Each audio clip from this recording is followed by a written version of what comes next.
theme song. Good evening, afternoon, where are we? Hi, everybody. So I know there was no sound during that video. I'm really sorry about that. OBS hates me, but can you all hear me now?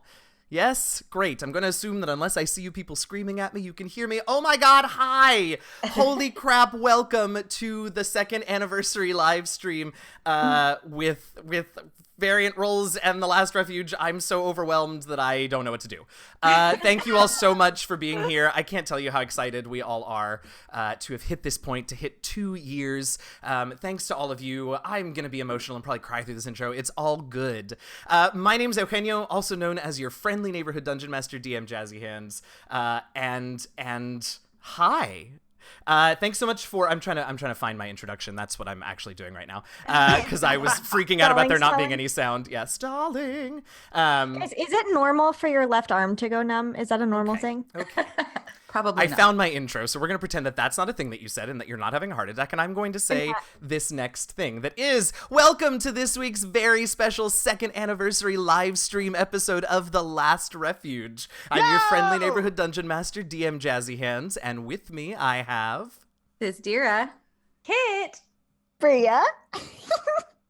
And Flip. I hate you. It has been 2 years to the day since we announced The Last Refuge creation, and we cannot believe everything that's happened since then. In this year alone, we've been invited to appear at conventions and events around the country. We've started a Patreon that has allowed the show to become completely self-sufficient. We've been featured on Dragon Talk and so much more. And that's just the stuff directly related to the show. As human beings, these incredible people that you see before you have performed on stages all over the country, have gone back to and finished schooling, have organized national festivals and conferences, and have had children. And we've done all of these things without missing a single week of content for you, our incredible, amazing, supportive viewers. So thank you all for listening every single week, for joining our Patreon, for reviewing the show, for tweeting at us, for being the best community we could have ever asked for. And thank the four of you for being amazing collaborators and storytellers, and for putting up with my crazy neuroses for 2 years and making sure that this show is as good and reliable as humanly possible, because that is what we have achieved and accomplished. Only 2 years? Okay, you know what? I was going to do a sweet moment and then you interrupted it. Sorry. Typical. And thank you for creating this really beautiful, amazing world and letting us be a part of it. I'm trying to make you cry. Yeah, well, I'm already halfway there, so don't you worry. The opening video did it for me. Speaking of the opening video, we've got some housekeeping things that I'm actually probably going to go over a couple of times over the course of the stream to make sure that anybody who pops in a little bit later gets to hear them, because they are important. First and foremost, we want to extend an enormous thank you to Variant Roles for hosting us on their channel tonight. I have the privilege of being on the Creative Council here at VR, and I am so impressed and excited by the community and the content that we're building here on this channel, and I'm so very happy that TLR gets to be a small part of that. I want to especially thank Dan Gaston, the founder of Variant Roles, for his incredible support and for putting together that awesome opening credits video that you just saw. Thanks, Dan. And Knox for putting together these beautiful stream overlays that you're seeing. Speaking of artwork, I also want to thank Kelsey C. Roy for designing our logo, those 2 years ago, and Nat Rose for the character portraits and that awesome action shot of the crew going off to fight some orcs that you saw in that opening video. If you want to check out more of their work, and you absolutely should, they're both incredibly talented artists, you can go to Kelsey's website at kelseycroy.com, and you can see Nat's amazing creations at natrose.portfoliobox.net. That's Rose with a Z. What else? I wanted to give you all a little heads up about what's coming up for TLR for the rest of the summer, because it is a little unusual for us. As you might have noticed, the five of us are all pretty busy basically all the time, and this summer in particular has a lot of travel in store for many of us, which is going to make it difficult for us to record new episodes for a little while. These folks have been amazing and so willing to record even when they're in the middle of vacations and travel gigs and all kinds of stuff, but we're gonna take a little break for a little while. Don't worry, we've got plenty of things that you haven't heard yet waiting to go up on the podcast feed. For the next 2 weeks, we're gonna be releasing the audio from this session that you're watching today. Because unlike last year's anniversary, today's game is gonna be a part of the main story continuity. We want to be sure that everyone has a chance to see and or hear it. So next week on July 17th, we're gonna release the first half of tonight's session, and the following week on June 24th, we'll release the second half. Then, on July 31st, we're going to release the first in a very special series of interviews for you all to hear. Our very own self-proclaimed fangirl, Taryn, has taken the time to interview each one of us about our lives, our history with D&D, and all sorts of other, like, normal human get-to-know-you type things. So we're going to put the first of those interviews for you all to hear out on July 31st. The rest of the interviews from that series are going to be released slowly, probably about once a month, as bonus episodes in addition to our regular Wednesday releases. Our patrons will actually get them on a more rapid schedule, so that's another reason to think about joining if you haven't already. Anyway, then we're going to do something heretofore unheard of on The Last Refuge. My wonderful collaborators have dragged me kicking and screaming to admit the fact that I need to take a breath and allow for the show to miss a couple of weeks. You all will still be here when we get back. It's not the end of the world. We did it for 2 years without missing, and it's gonna be fine. So, we're going to be on hiatus for Wednesday, August 7th and August 14th, and then we will be back at you ready to start Season 5 with brand new story episodes on August 21st. We're going to miss you all very much, but my friends here are right to force me to release the vice grip, take a break, take a breath, and yeah. So that's the plan for the rest of the summer, just so you all know. That's it for the pre-show announcements, I think. Remember that we're going to draw the winners of our second anniversary giveaway during our mid-show break, so be sure to stick around for that. But I think we should, go for it now, right? I know, right? I think we need to chat. Oh, do we need to chat? Well, hold on, because I got to do the last week. I haven't done the last week. Okay. There's a lot of housekeeping. Last week, the party descended the stairs to the 4th level of the Arcanium and, at long last, found themselves at the Node, the place they've been searching for since their arrival in the Last Refuge 15 long months ago. That wasn't all they found down there, though. Their old friend Robert, or as they are technically named, 0110101100110011001100110011001100110011001100 was down there waiting for them. They were surprisingly willing to answer questions without trying to trick, attack, or otherwise hinder the party. After chatting with them for some time and weighing out the pros and cons, our adventurers decided that they had put too much time and effort into finding this dang place to not consecrate the temple as Gafrael had ordered them. And so, Flick is slowly approaching the dully glowing green crystal in the center of the room, preparing to begin the ritual that he was taught so long ago. Will Flick perform the consecration ritual to completion? If he does, what ramifications will that have on the Last Refuge and the world as a whole? And once it's all done, what will our beloved adventurers do next? Let's find out. Hey, y'all. Hey. Hello. So, I have a thing. Who's shocked? Raise your hand if you're shocked by this. Anyone? No. So I was like, are you? You're raising your hand. As I hit my mic, purely because of Sir Mox the Magnificent calling you out. I want to do a recap, but I'm not. No. No, I'm not. I'm not going to do it. Thank you. Because I'm going to be nice and just be like, hey guys, how's it going? Are you excited? What? And That's you it? You guys are dying. I know. I've been watching. You're all dying. I mean, like inside. So Does nervous. anyone know what's happening? Scripted? I don't know what's happening. Cool. Did Rosmala secretly come in and put a spell on Yes. you? Yes. But like Lydia, not Bizdira. Exactly. Yeah. This is all me as a person just wanting to fuck with all of you because it's so much Oh, fun. You guys are cool. all so nervous and I'm not. Thanks for that. I can't tell you how much I appreciate that. And we had our little text thread that you're not involved in going on today. Oh, okay. And we're all speculating and saying, oh my God, what's going to happen? What are we going to do? We're panicking. Uh-huh. And then Lydia, Bizdira, goes, hey guys, I think we're just going to need to relax and just go with it. Oh no. We're like, fine. This was before I got think needles that's- in my body. I was like, I'm just good. I'm good. Because you know what? We've been waiting 2 freaking years to consecrate this damn temple. That's true. Yeah, we have been waiting for 2 years, so we should talk a little bit more about.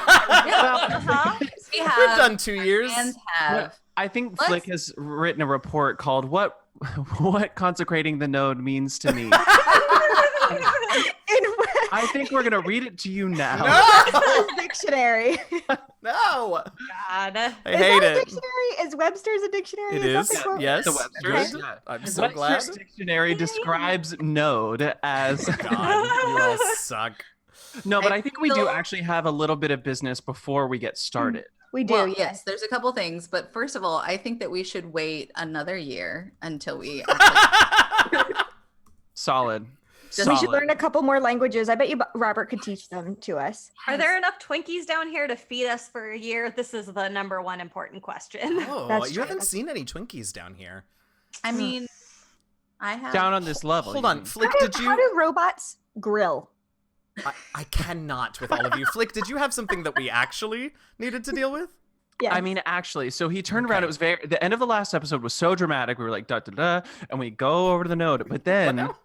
I look down at myself and at my friends. I'd look over to my friends, and I noticed that we're a little bloody, Oh. and we're very tired. We look really tired. Like we look, you look really tired. And so I would like to heal us. Oh, thank you. Great. Can I just tell you, like, and look, I have said this for months about this decision and for years about everything you all do. You can do what you want, but can I tell you, my heart was in my stomach, which was in my toes, when you said Flick looked down and started to think, and I was like, oh my God, he's not going to do it.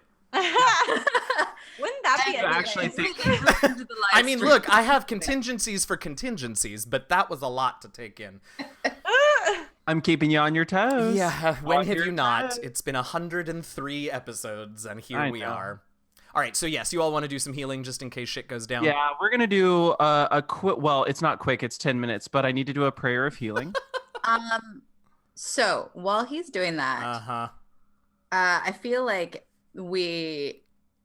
some of us had been chatting and had thought of some things to do. Oh no! Oh.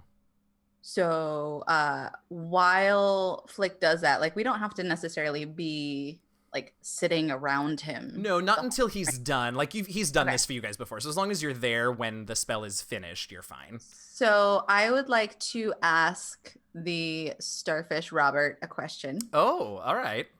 And So, I would yes, like so over in the corner, I suppose we should, because not everybody here is entirely caught up, so we should say that you all are in the node chamber. At long last, the 4th level of the Arcanium.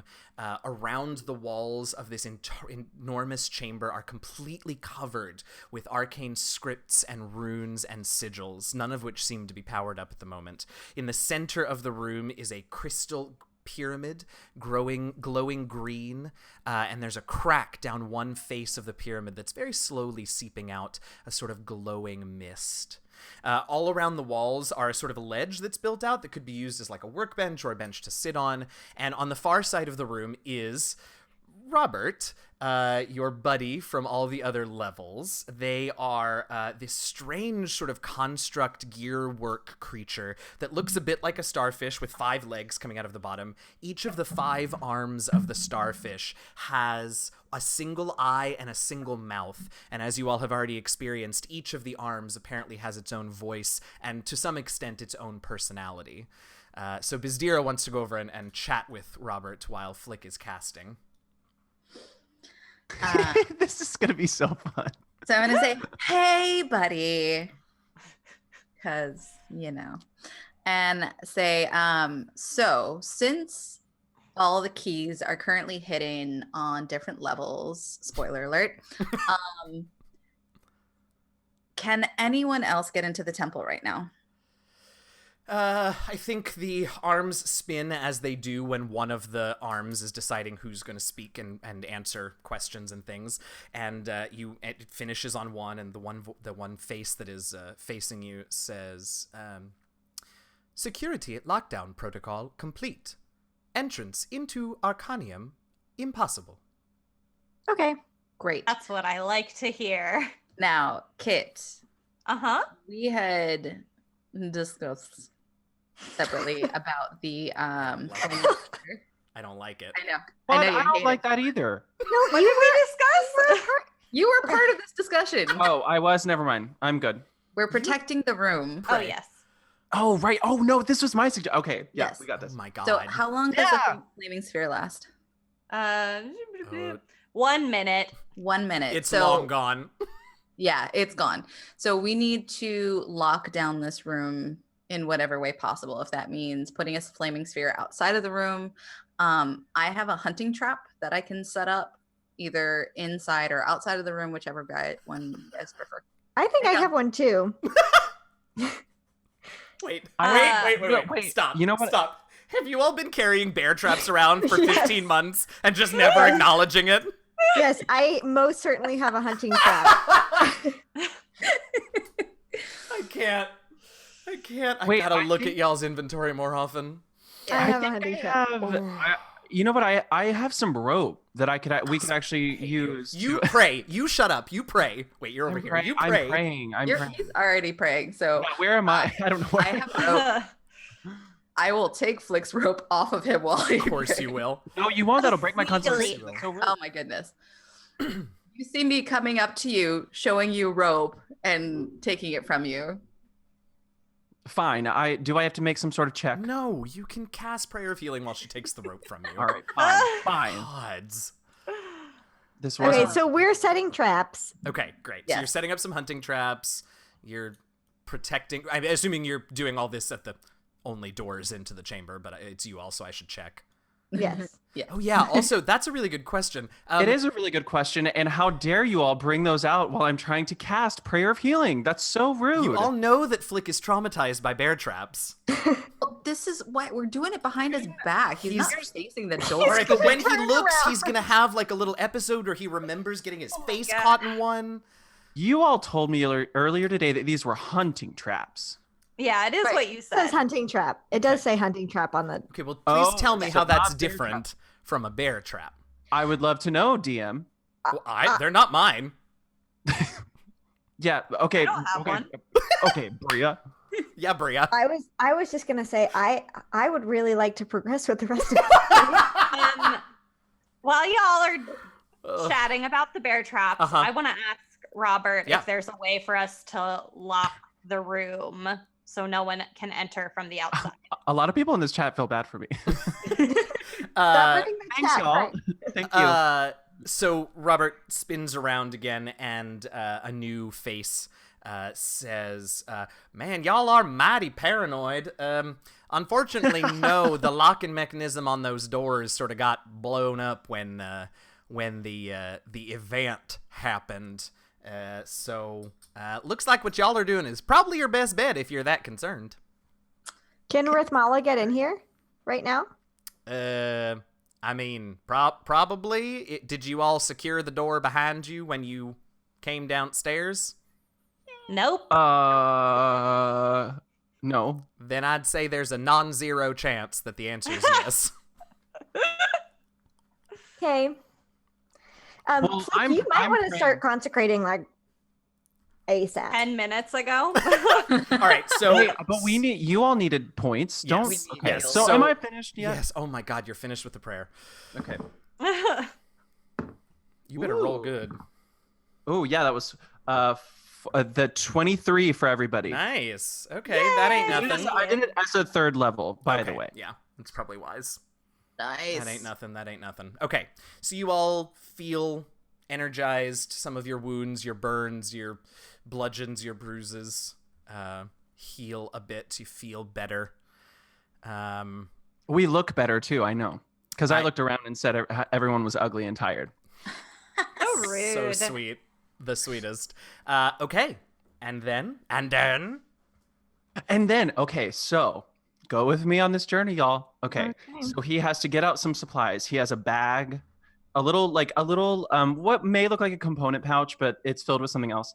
And then he has a candle, and he lights it with some flint or whatever. Mhm. And he lights the candle, and then he goes around the node and he pours out. This is also very dramatic. There should be dramatic music happening, but it'll be there. There will be. There will be. There will be. Sorry for those of you watching live. Yeah. That's the one drawback is you don't get the fun music because, Well, this That's gives okay. them a reason to licenses. listen. So then he has ashes in his pouch. You'll see Ashes. he pours them out. Well, if you ask him, maybe you'll find out. I just did. Bria. I'm concentrating right now. Concentrating on consecrate. Consecration. Title. Is that the title? Yes. God. So then he'll put it. So he'll go over to the crack, and he'll set the candle up in front of the crack, and then he'll put the ashes all around the node. It's not in a circle; it's a pyramid, but you get what I'm saying. Yeah.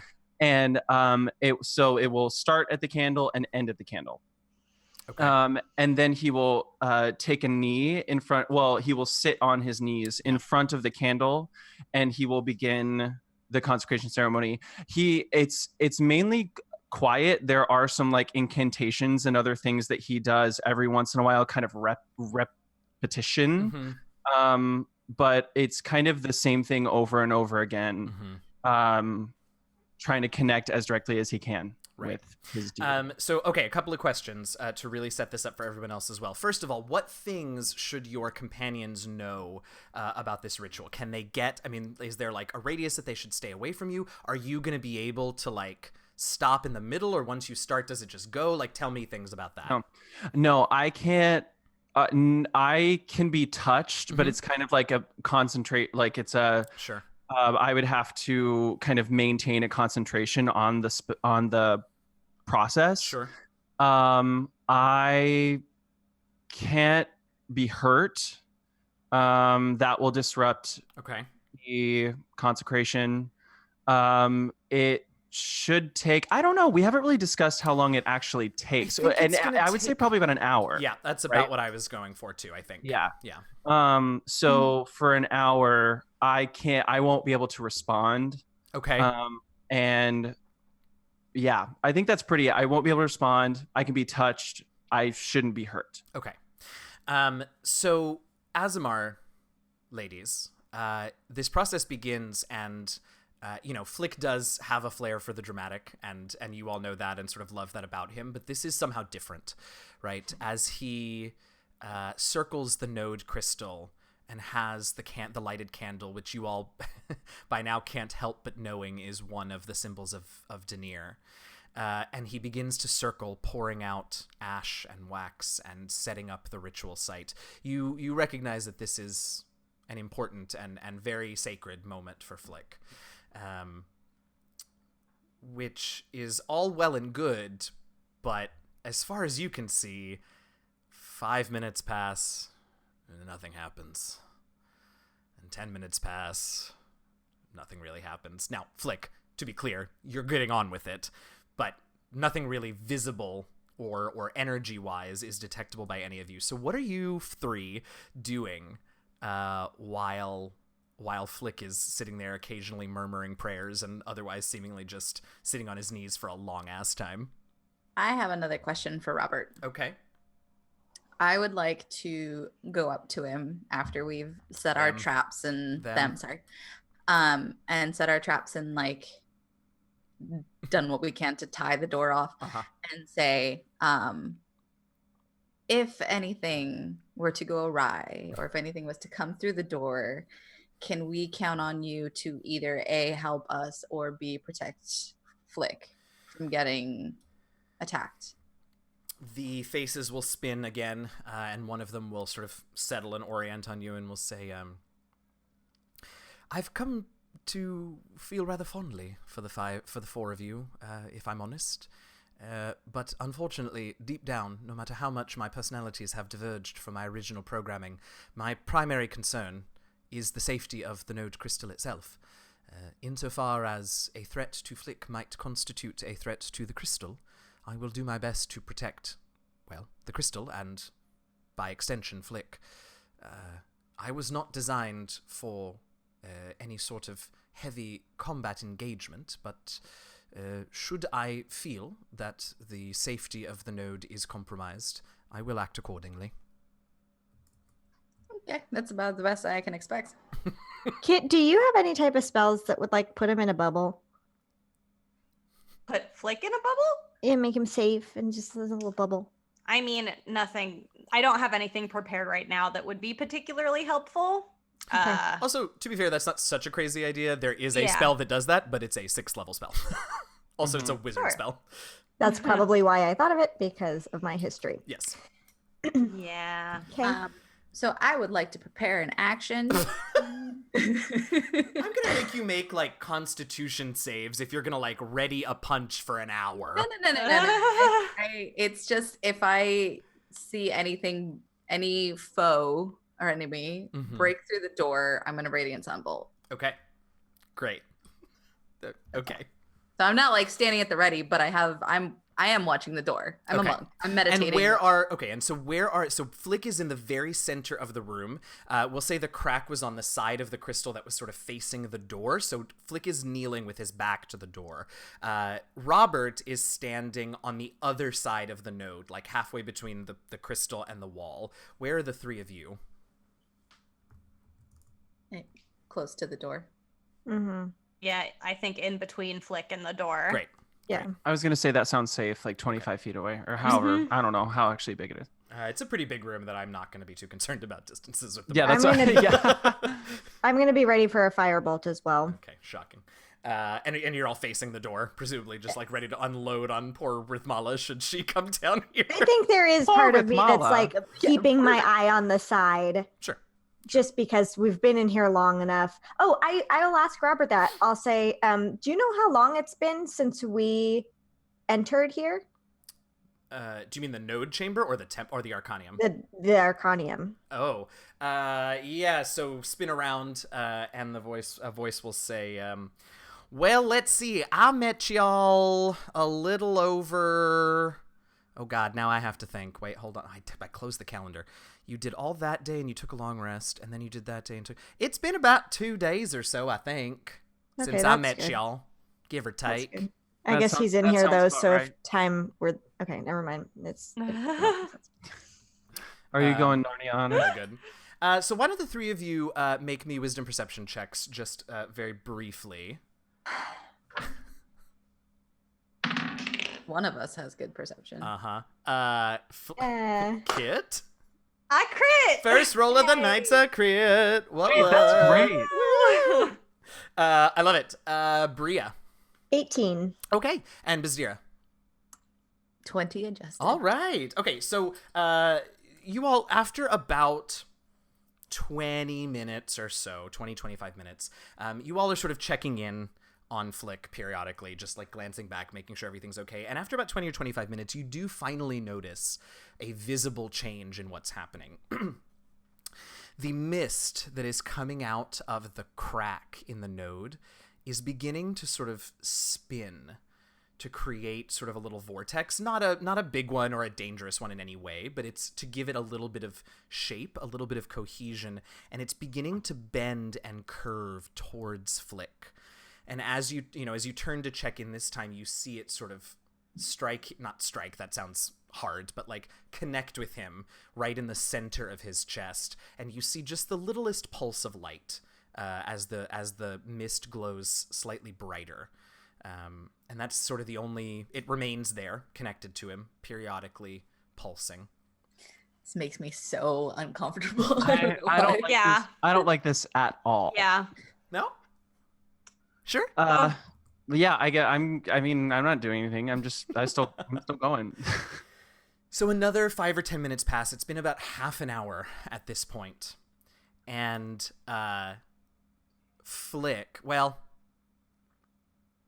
let's see. It's been about half an hour at this point, and you all three notice, whether or not you're looking at Flick, you notice a much brighter pulse come from behind you. And you turn, and you see that the mist has thickened and brightened. And Flick is, whereas he was on his knees in a relaxed, prayerful position. He's still on his knees, but he is sitting bolt upright eyes still closed, but stiff as a board, perfectly upright. Flick, you know that the first part of this process is slowly and carefully establishing a connection between yourself and the place of consecration, which in this case is the node crystal. That's what you finally achieved. You now have connected your energy with that of the node crystal. What normally happens next is you begin to slowly feed, little by little, a large amount of Denir's divine power into the place that you've made a connection to. And you do it little by little because it's a lot of divine power that you need to anchor Denir to a place. What actually happens this time, though, is that you feel a very fast rush of magical energy that is not Denir's, and you feel your body tense. And all of a sudden, you open your eyes, and you find yourself not in the node chamber. You find yourself in an endless silvery sea of sorts, shot through with wisps of white and gray. The air here is more solid, more dense, but as you inhale and fill your lungs with whatever it is, expecting perhaps to choke or to drown on this stuff, you find that you can actually breathe it quite comfortably, and maybe even more comfortably than normal air. It's somehow sweeter than normal air. And a ways off, a few feet, a few miles, it's really hard to comprehend distance here, but somewhere ahead of you is a figure, veiled in shadow and hovering amongst the gray and silver. And you see them sort of look about in what appears to be confusion. And they don't seem to have noticed you. Do I have everything on my person? So you look down and you notice a couple of important things, a couple more important things. One is that though you are here, this is clearly, you are not here. Your body is not here. Your corporeal form is not here. That said, you are there entirely. You have all of your materials. You have all of your supplies. You have everything on your inventory is with you. You have full command of everything. The other thing you notice is that you're not really standing. You're not swimming, though it does in some way feel like the air is almost like water. You're not flying, you're not floating, you're not swimming. You're just sort of there. And as you try and walk, that doesn't go super well. But just thinking about where it is that you want to move is enough to propel you around. So more like hovering, just kind of like kind of, yeah. hovering everywhere. Yeah. Okay. I want to hover a little bit closer over to that figure. Okay. It's a weird sensation. You're moving through whatever this is. You're not making any sound. There really is no sound. You can maybe just barely hear your breathing, but it somehow is muffled because of the density of whatever this air is. Is it bright? Is it like... There isn't an obvious light source. It's not dark, but it's hard to say that it's light either. You can see perfectly well. Okay. Yeah, I want to think to hover over to that figure. Okay. So as long as I don't think I'm in danger, as long as I kind of make sure, he'll kind of, steel himself and say, oh, okay, sure. He'll register everything and then kind of get a closer look at whatever's hovering over there. So you hover ever closer, and the figure, as you get a little bit closer, begins to solidify, and you can see them a little more clearly, not just the outline of shadow. As you get closer and closer, more and more details begin to get picked out. Let's go back to the ladies for a moment. I hate you so much. No. Ladies, you have seen Flick change. You've seen this whole situation behind you change. What is your reaction? Did his eyes open on our side too? No, they did not. Okay. I feel like Biz Deer is just going to think this is part of it because she doesn't know what to expect at all. That's true. You all have never seen him. You've maybe probably over the last year, 15 months, have seen him practice parts of the ritual, but obviously he has not done it. Yeah.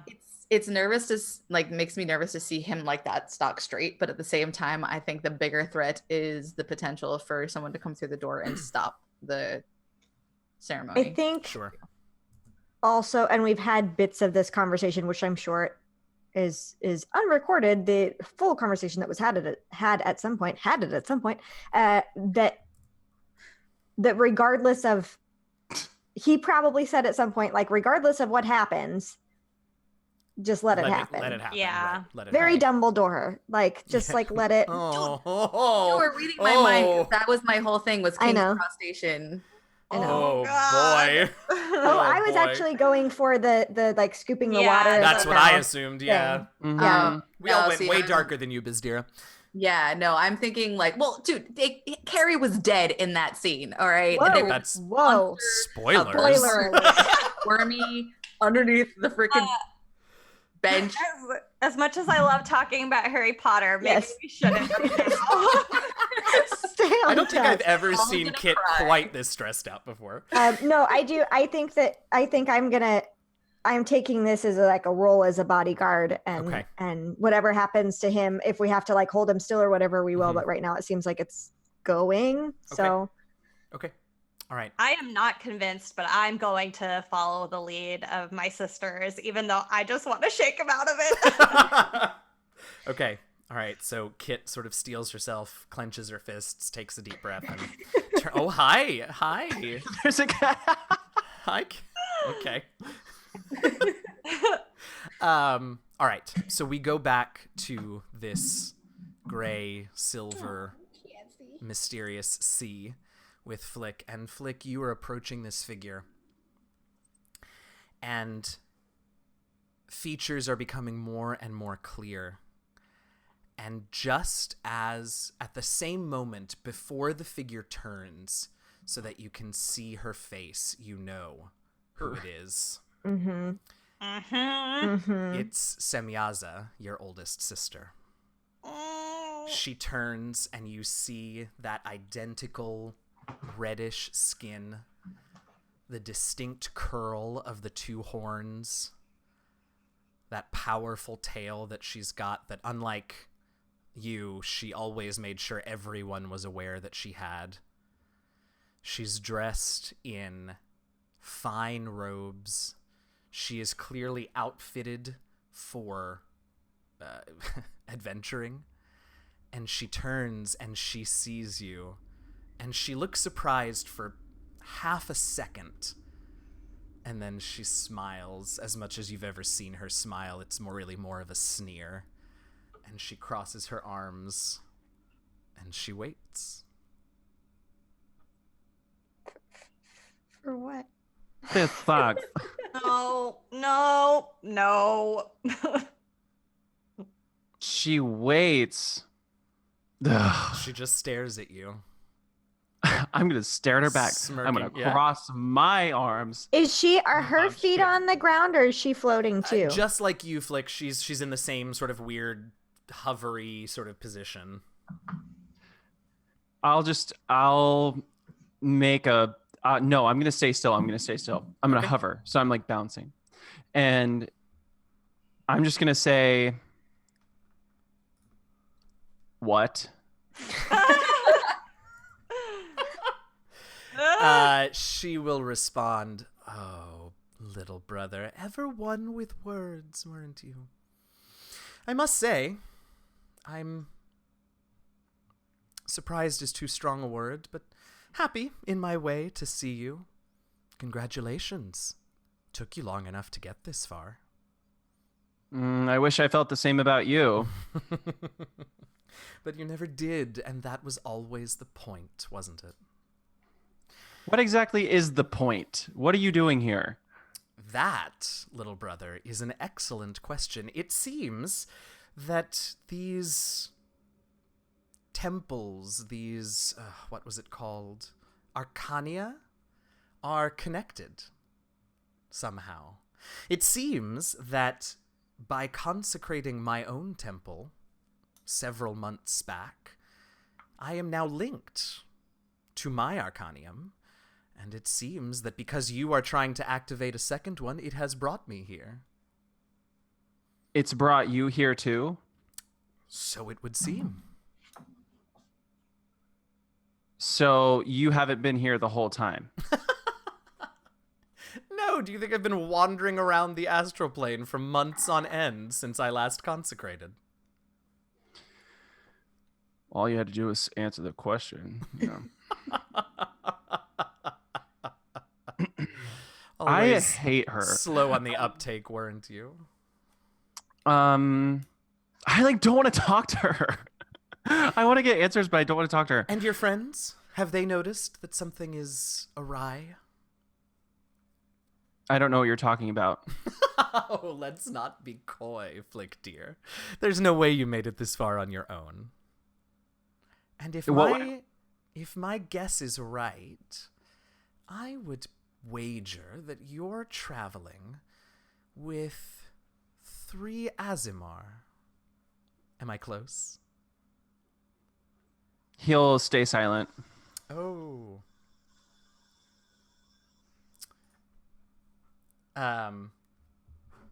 Yes, I know that my camera has frozen, so I'm about to fix that, y'all. You look great, though. Well, thanks. Great This is time. gonna It's very like it's gonna take just a moment, but I will deal with it as we go.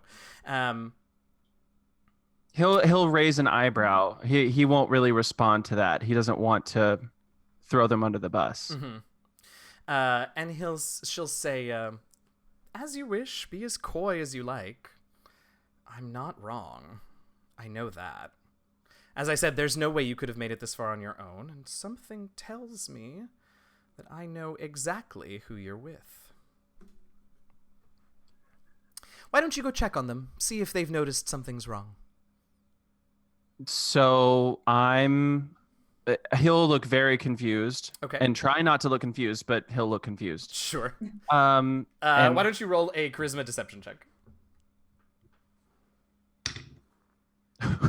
Oh, no. That's a 10. Okay, well, let's see. She sort of smirks and says, "Not to worry. Just will yourself back. You won't be able to leave this place entirely, but you'll regain some of your faculties. You'll be able to see, speak, hear. You likely won't be able to move much more than that, but it's something." Okay. Or I won't say that. No, I don't say anything. Yeah, okay. Yeah. Oh, okay. Sounds great. I'll be back. Thanks so much. So he'll simply close his eyes Okay. and will himself back to the Arcania. Okay. And as you do that, you are able to get back in, excuse me, to the Arcanium. And you can, in fact, open your eyes and you can see that, your friends are there. They seem rather unbothered by whatever's happening. I'm bothered. Well, all right. You can, if you would like to make a wisdom insight check, you are welcome to do that. Okay, I will. Oh, I meant Flick. No, yes, do Oh. that. That was bullshit. What happened right there? Oh, no. Okay. Yeah, it's going really well over here, y'all. I got a 17 on the Ace. insight. Yeah, I mean, I think it's not a big secret that Kit is concerned, so...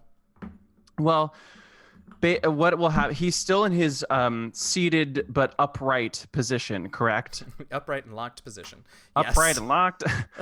Yes. And so he'll kind of like all of a sudden his eyes will pop open and kind of like, like kind of like he's coming out of something. Uh-huh.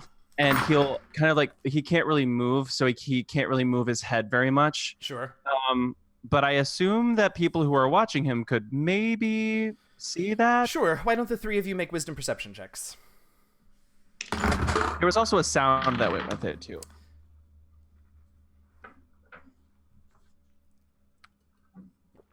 Bria, what you got for us? 23. All right, that's not nothing. Kit? Passive? Sure. 18. All right. And Bizdira. 15. Okay. I'm trying really hard to set up an alternate camera right now, which is why I'm all over the place. But so 18, you said, Bizdira?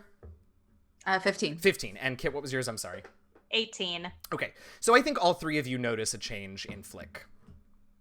Great. So he'll kind of start breathing a little heavily, like he's like stuck kind of in his position, but he's almost exhausted. Like he's been doing this thing for a while. But he'll tell you all to like come over here, just so that he can relay the information. Mm-hmm. Okay. And so he'll say, so I'm stuck while I'm here. The consecration is going. I can feel there's a connection, but I'm stuck in the astral plane, and my sister is there because she connected herself to another Arcania. And I don't think that there's anything else that I need to say, but I think until this is done, I'm stuck here. And apparently it brings, anytime that you connect to a node, it brings anybody who's connected to the nodes in the Arcania to the astral plane. That's all I got. Okay. I'm not like super shocked by this at all. So No, we're just like, yeah, okay. you're like Uh-huh. absolutely. Yeah. Totally. How you feeling, buddy? All right. Okay. I guess I'll go back up now. Okay. Good luck. Okay. Be careful. We're rooting for you. Beam me up. Yeah. Okay. And you can head back to that bitch. Yeah. Okay. Yes, your sister, but yes. Sorry, she's terrible. And she hasn't moved as you open your eyes back on the We're astral his plane. sisters. Oh, All right. Oh. It's true. We're his real family. Yeah. Oh. All right. That was so beautiful. So, Flick, you get back, you open your eyes again on the astral plane, and she hasn't moved, and she's just smirking at you, and she says, "Well, did they notice?"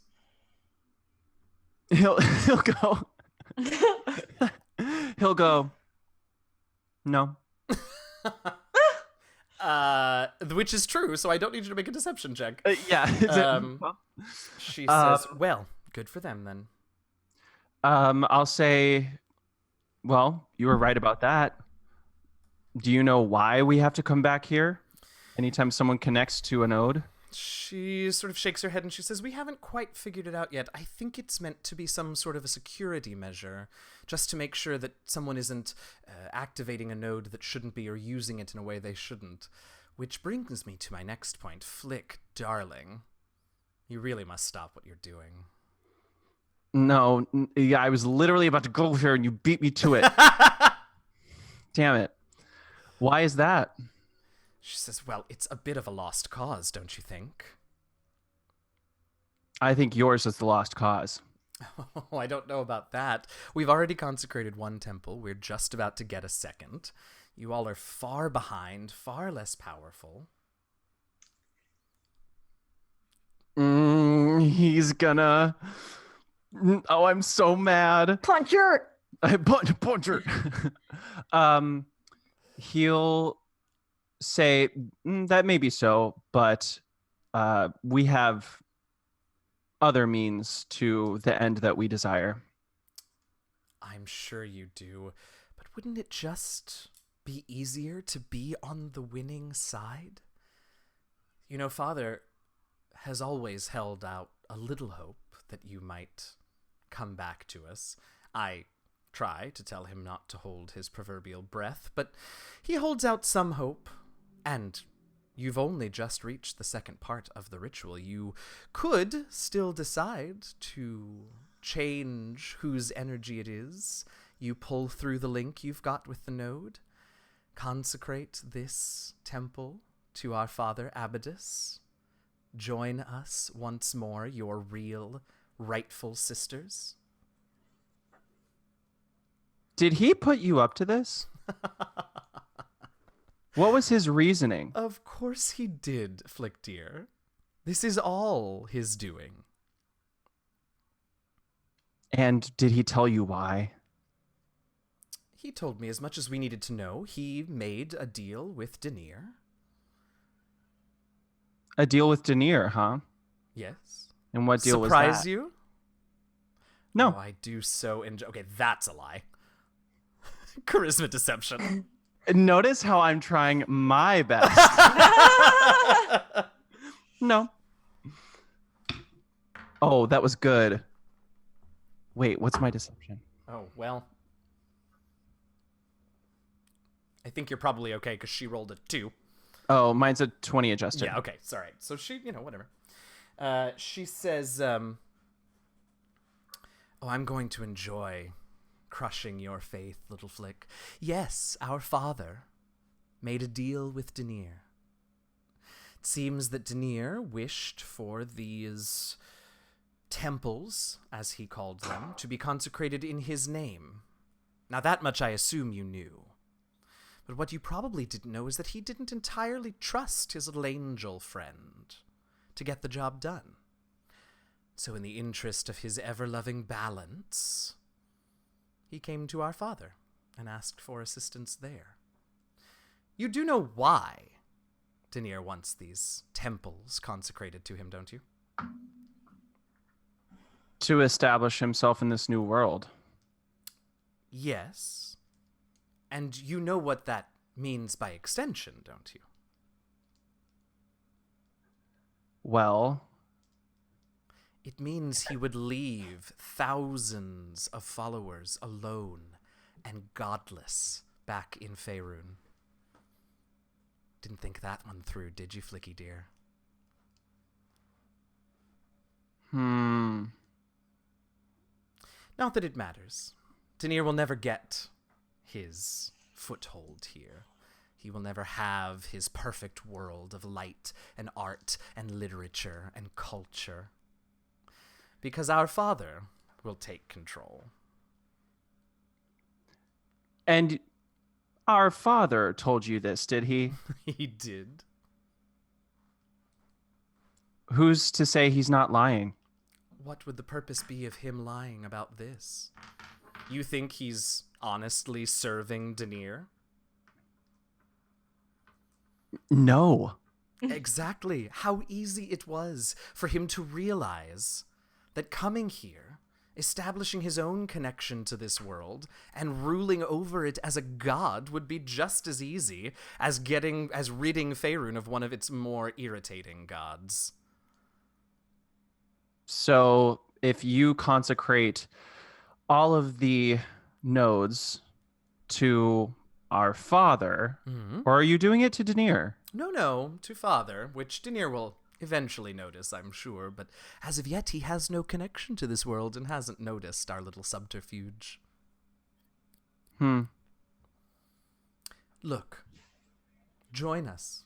Help us consecrate to father, and you'll be doing good for the people of Faerun. You'll be ridding them of a powerful pit fiend.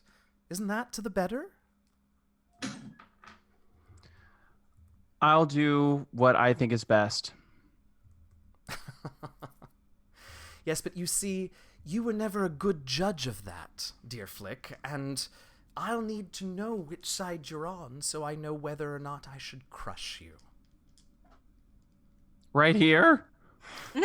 She smiles, and at that point we hop back to the ladies in the node chamber. Ladies, I need you all to make wisdom perception checks, please. I have to pee. Can you survive for 25 minutes? Yeah, of course I can. Okay.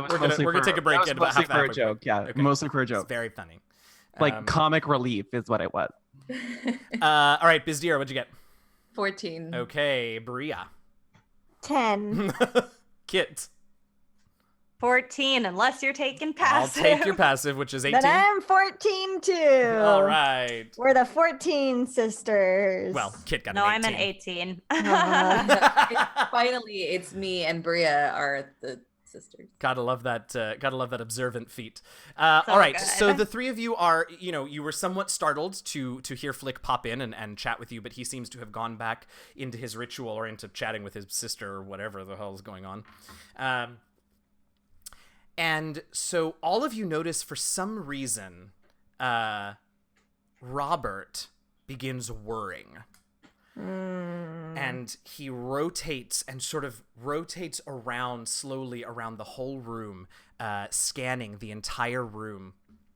And that weird little like turret gun that I described in the center of him sort of like extends and follows the swirl around. And they sort of make a complete circuit and like power back down, like chill back out, whatever. Like clearly whatever they thought they detected didn't happen. I don't know. And then you hear this explosively loud knock sound coming from the far side, the far corner of the room, not where the doors are. And a floor tile, a flagstone on the floor, flips up. And Robert begins to spin very, very quickly. And out from the hole climbs Zagara. What? What the fuck? That was not what I was expecting. Zagara climbs his way out. Robert is still trying to orient. What color are his eyes? Make me a wisdom perception check. I wish I could make a wisdom perception check. Oh, it's too low. What was it? It's an 8 or passive is 14. Okay, Kit. Oh dear. That's even worse. We're It's so stressed. Okay, 6 or my or an best. 18, right? Okay, Bizdira. Oh, I'm making one too. Okay. Sorry. I mean, That's an 18. okay. So none of you can see at first. Oh my god. None of you can see at first his Zagara's eyes. And Zagara sort of looks around frantically, orients eyes on Flick and the node crystal, and begins running in, waving his hands. And as he gets just a few feet from the node crystal, you all see at that point that his eyes are pure white, and he opens his mouth, and a voice that is not the voice of the Zagara that you know cries out, "Stop him, you fools!" I'm going to run to Zagara, and I'm going to put myself in between him and the node. Okay. And I'm going to pick him up. Oh no. Okay, make me a strength athletics check, please. Okay. This deer is like neck and neck with Oh, it's so bad. Okay, well, so was his, so... I don't think it's as bad as mine. Strength athletics. It's a 4. He got a 2, so... Ooh. So it's not cute, but you do, and he's struggling, but you do manage to pick him up, as he is just yelling, "Put me down, fool, you must! Stop him, the fate of this world depends upon it!" Who are you? That is not the point right now. Stop him this instant! Who are It is you? the You have to fucking tell point us right who now. you are. Bizdira and Kit, where are you? What are you doing? I took off running with Bria. I am petrified in place. Yeah. I can't move. I love it. Zagara is flailing, and finally says, "I am one who is here to protect this world against the wishes of my people, and you must believe me when I say, if he is not stopped, this world will end." Oh,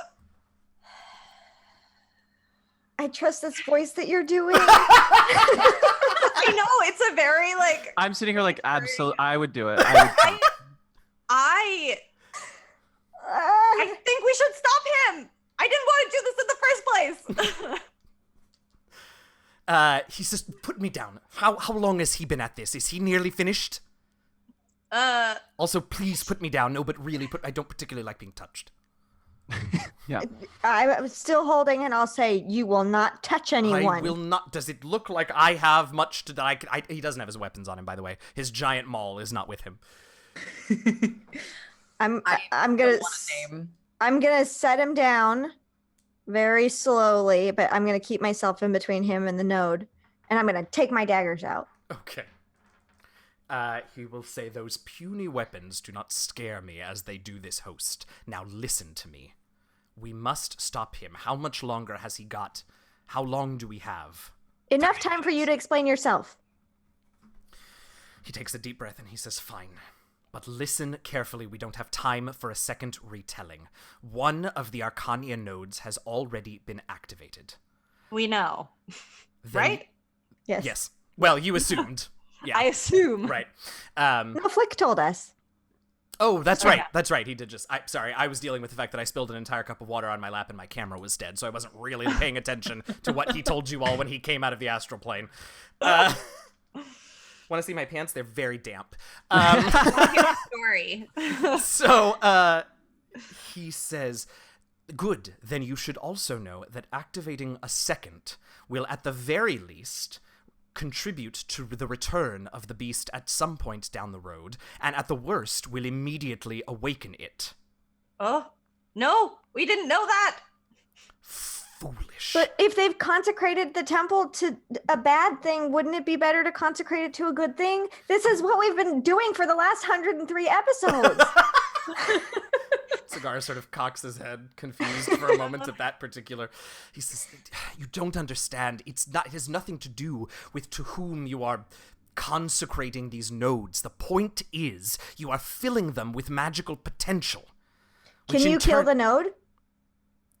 It is not a living. I'm confused by the question. Can you get the magic out of it? Keep it from being magically activated again. Yes, Ever if you again. stop him from doing what he's doing now. I'm fucking ready. Will it kill Rithmala? I don't know who that is. Oh, he absolutely does know who that is. No, you asked your friend Robert that, which he doesn't know, but I'm going to say it. You asked Robert that last time, and he said no. Or he said he didn't, or they said they didn't think of any reason why that should be the case. But, crap, what were they going to say? They were going to say something else that was sort of important and relevant. Sorry. It's okay. No, it's not your fault at all. These are all important things. I just want a name. I have no name. Which A is girl true has no name. because it is true, and also because I didn't write a name. But Because now, we never asked for a in name. that look, in this moment, I have decided that this society of people have no names. The society. Are you I them? bet they're part of Chuckles. Do you say that out loud? Me? Yeah. Either of you? Yes. Okay. I'm too frazzled to keep my thoughts to myself. Yeah, absolutely. Zagaris shakes his head and he says, "No, quite the opposite, in fact. Look, I have no desire to harm any of you. Truly, I don't. We have been watching you, and we think that perhaps you are exactly what we need." Chuckles, as you have affectionately come to call them, is a part of an organization that watches. But they are strict non-interventionalists. They may see doom of the world coming, but it is their creed to do nothing about it. I and a few of my other compatriots could not take this single-minded dedication to a doomed cause any longer, and are beginning to try to do something about it. We have commandeered powers that they have had for centuries, for generations, and are beginning to try to change the course of this world, but we cannot do that if you allow the beast to return more quickly, which is what consecrating, as you call it, this node will do. Okay. Kit's just like, I'm sold. No, I'm nodding. I'm kill it. Let's do it. What is the beast? for all of the knowledge that my people have and that they have, none of us have memories that long. All we know is that for many, many millennia, this world was plagued by a beast that once every 1,000 years would be released upon the world and destroy everything within it. Civilization was never able to grow and progress beyond that mark because it would be wiped out. Not a single book, person, memory, oral history, anything would remain.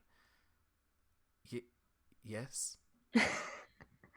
If we stop him right now, will you help us stop his family from consecrating the other temples? Because that's what they're trying to do, and they've already consecrated one of them. We are... So if we consecrate, they are going to.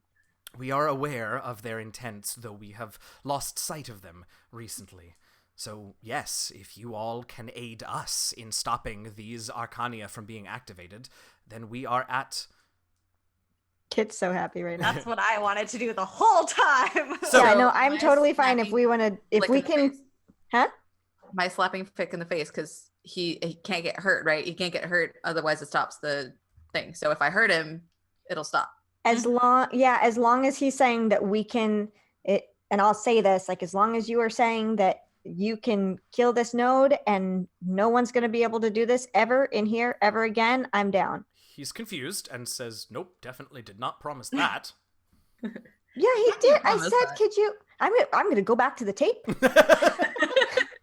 No, he said that he needed to stop it being activated, but if they could just destroy the nodes, they would have done that a long time ago. Okay, but then what? But then they could just come here, and then we're back at the start. Well, we will No, have we're to... gonna go kill them. All right. Not going to- them. We're gonna kill the siblings, and then never well, you again can kill will them too if you like. They're rather a pain in my ass. Okay. Mine too. So we're stopping this? I think we should. Bria? Yeah. All right, Bizdir's gonna turn around and slap Flick. Okay, so Bizdira heads over towards, walks over towards where Flick is, and we transition back to the astral plane and to Flick as Bizdira is, don't tell me, a part of her isn't going to enjoy this a little. Mm-hmm. So I brought you back to life. So she's really like ready for this. Yeah, She's winding up, and we fade over out to the astral plane. And Semyaza is there, and she's smiling, and she says, "Really, Flick, you know your 3 options. You can continue this foolish quest to consecrate to Denier and be at odds with your siblings. We will prevail. Father will crush you and your friends, and the outcome will be the same. Option 2, you can help us complete the ritual, consecrate it to our father, and, as I said, rid Faerun of a powerful devil. Option 3, of course, is for you to spend the time it takes to disentangle yourself from this node safely, so that your mind doesn't shatter into a million pieces. But of course, that will take time at this point."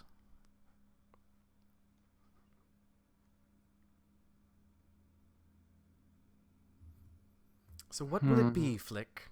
There are no other options. If you see any, by all means, tell me what they are. He'll kind of look away really dramatically. like Flick, he's dramatic? like he's really actually contemplating what to do. And then he'll look back at her and say, "We're going to destroy you."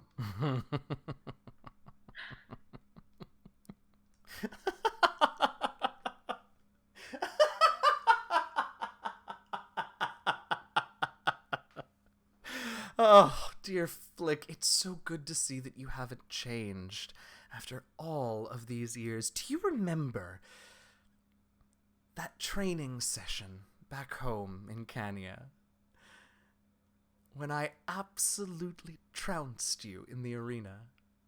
What on earth makes you think this will be any different? We can change. So you say. We shall see. And she closes her eyes for a minute, and she sort of goes, not limp, but she like relaxes. And then a smile. Probably what I did earlier. Exactly, yeah. And Dabber. a smile creeps across her face, and she says, "Oh, it seems the choice is about to be made for you, Flick dear. I do hope your mind is up to the strain."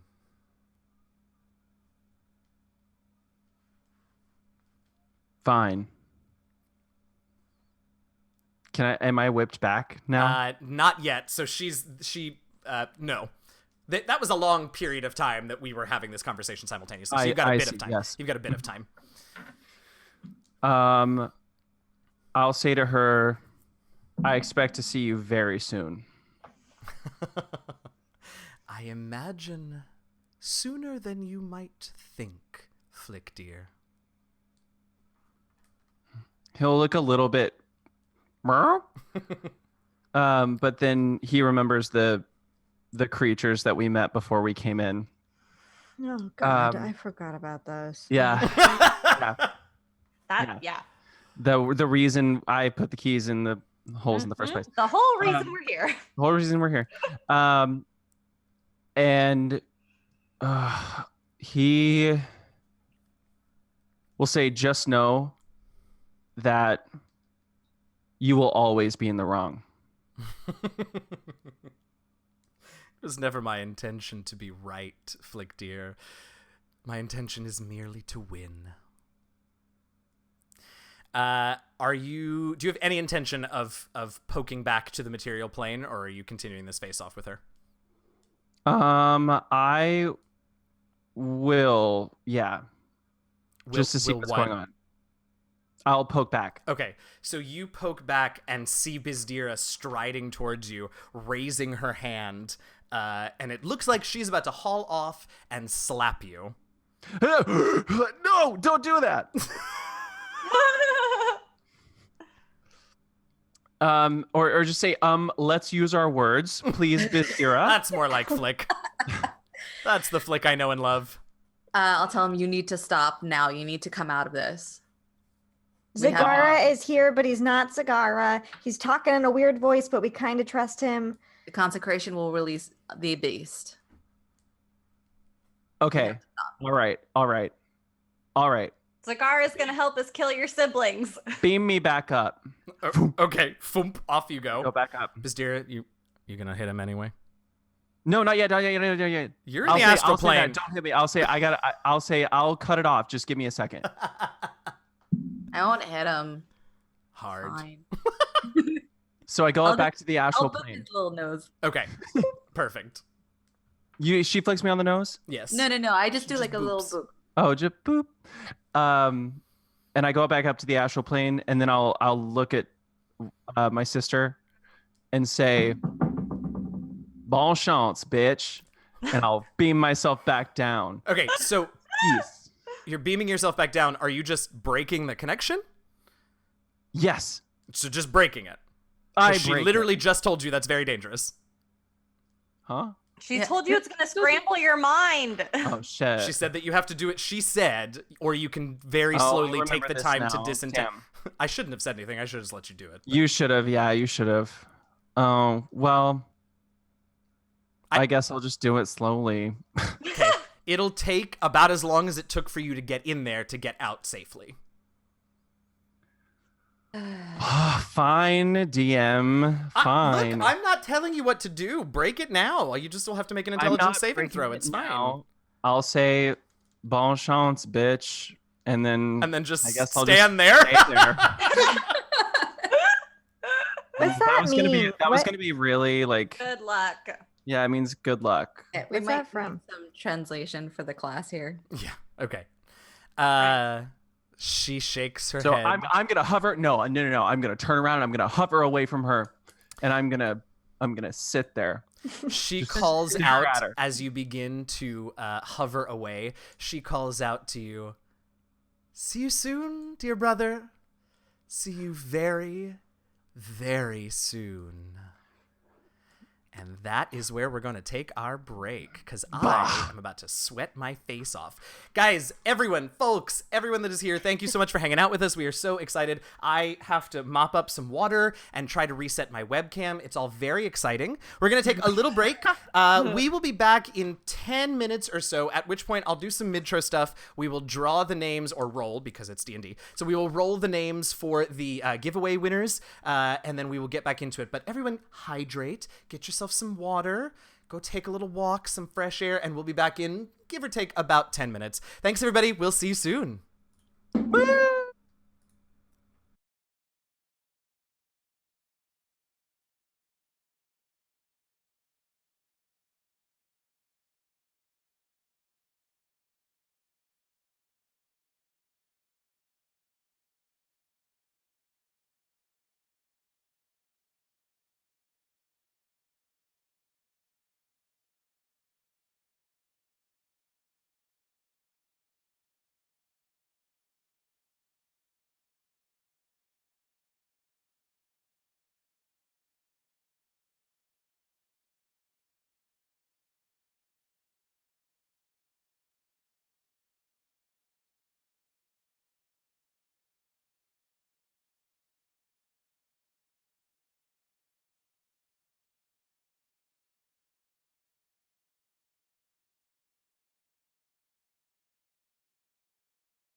Hey, everybody. Thank you for hanging out. Hope you all got water, hydrated, took care of yourselves. Oh, camera's over here. We are back. This is not, it's very confusing. We are back. Thank you so much for hanging out. Particularly those of you who are in freaking the UK. Gus, you're the best for hanging out so late. It's so late for you, and I'm so happy you're here. So thank you. And anybody else who's in weird time zones that is making that extra effort to be here, we appreciate it so very much. We do this for each other and for all of you. So thank you for being here. Okay, so midtro announcements, what everybody loves. Should I do it like in the style of our regular midtros? If you like, yes. Okay, here we go. Hey everybody, your friendly neighborhood dungeon master DM Jazzy Hands here with a few mid-show announcements. First of all, if you're enjoying the episode so far, it would... Oh fuck, I forgot the word. First of all, if you're enjoying the show so far, it would be bitchin' if you could pop on over to Apple Podcasts, Stitcher, Spotify, or wherever else you get our podcasts from and leave us a rating and a review. We'll always read 5-star reviews on air as soon as we're able, and the more of those we get, the more visible the show becomes and the more people we get to listen. It really doesn't have to take more than just a few seconds, and it helps us out a ton. We also want to remind everyone that we have a Patreon page. Most of you know that. Go to patreon.com/DNDLastRefuge to get access to all kinds of cool patron perks like character sheets, bonus content, and other cool things. I didn't rewrite this, and that special offer is now over, so I'm not going to read that. We want to take a minute to recognize some of our awesome patrons, in fact, all of our awesome patrons, and thank them for their support. A lot of them are here tonight. So we want to thank our honorary party members, Matthew Allen, Sir Mox the Magnificent, and Tanya, our Shimmer Scale tribe leaders, Eliyahu of Merk Grove, Eugenio, not me, and Lisa Diane Mercado Etheridge, our Shimmer Scale council members, Lucas Hokum, Nat Rose, The Geekery, Sabria Alston, Steffi Bernard, and Tony A. Ellis, and our Shimmer Scale tribespeople, Dan Dillon, Ernest Anderson, Hannah, Lisa Arajema, Red Hand Roleplay, Stephen Rowe, and Serena Marie.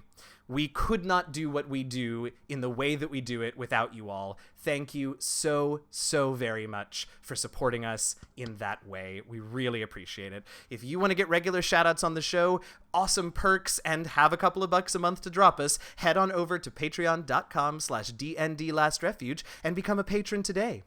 We want to thank BattleBards for providing that one piece of music that none of you could hear at the top of the show. You can check out their awesome library at battlebards.com. We love our theme song. We do. Yay. If you ever get adventures, character options, or new monsters from the DM's Guild, be sure to use our affiliate links found on our website and in the episode notes when you shop there so that TLR gets a portion of your purchase. It's like Amazon Smile, but make it D&D. We also want to thank D&D Beyond for their amazing support of our podcast and for being generally amazing in every way possible. If you aren't already a D&D Beyond user and fan, go check out their services at dndbeyond.com. You will not regret it. Okay, I have put you all through it enough. It is time. We are going to we're going to roll for the winners of our second anniversary giveaway. A reminder to all of you this time, there are 3 prizes. Third prize is a to-be-determined piece of TLR merch. Well, I don't want to say probably because we have lots of options and we'll be in touch with whoever wins about that. Second prize is a piece of to-be-determined TLR merch and a...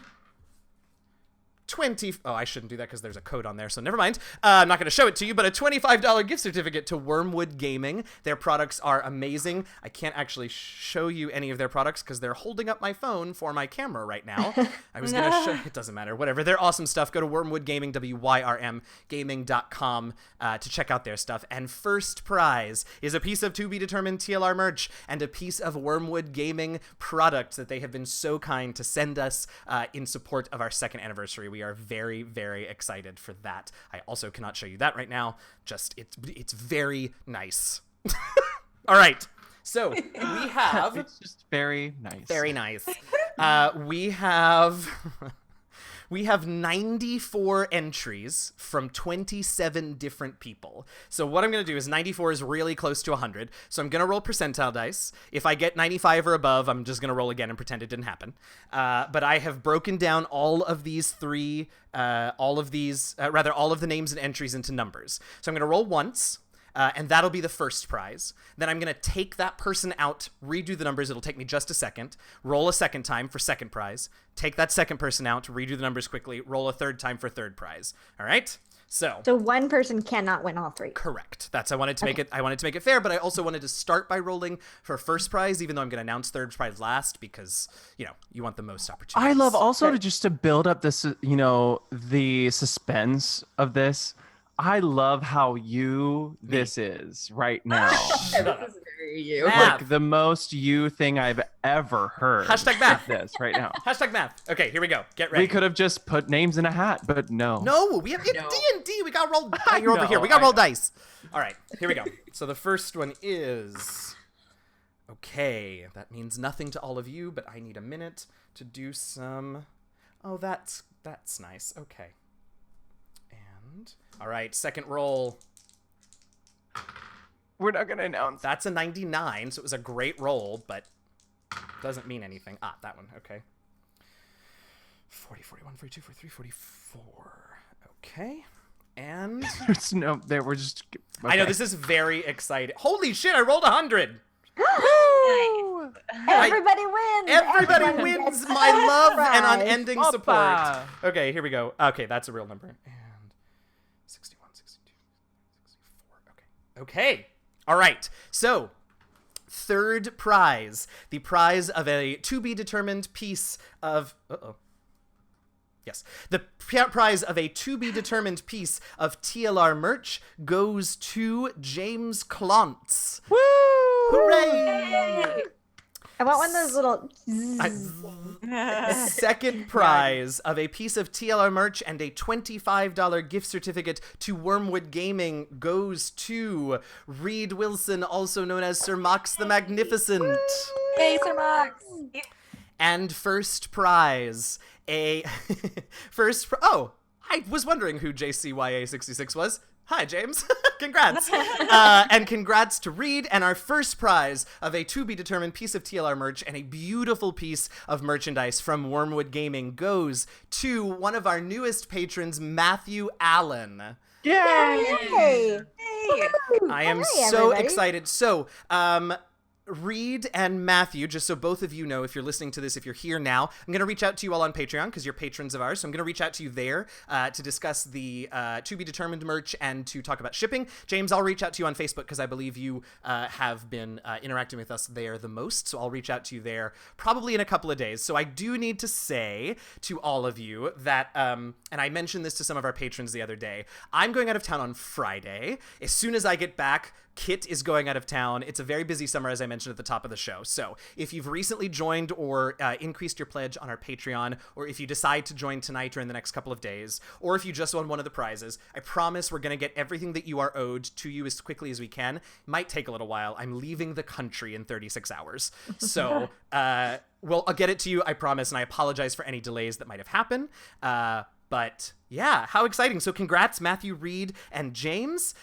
This is all very exciting. I can't wait for you to see your products. And thank you. Thank you to those three. Thank you to everyone who retweeted and reposted and shared our posts about this. Thank you to Wormwood Gaming for providing the product for our grand prize and the gift certificate. And just thank you all for being an amazing, amazing community. I know I've said that already once before, but 2 years is a long time, and we love playing this game. We love making this show, but it gets tiring sometimes, and there are days that we got to get up early in the morning to record because our schedules are crap, and we do it because we know that you all enjoy it and we don't want to let y'all down. So thank you, all of you, so very much for everything that you do for us. Thank you, thank you, thank you. Thank you. All right, let me just make sure that I have this notated. Is there anything else that we need to talk about here at the midtro? I know I'm already sweating again. What's happening, y'all? Or should we hop back into it? I don't think there's any other housekeeping that we got to do, right? No, but we do need to do the intros again. Oh, right, because this will be a separate episode. Okay, cool. So you guys get to watch us do this again.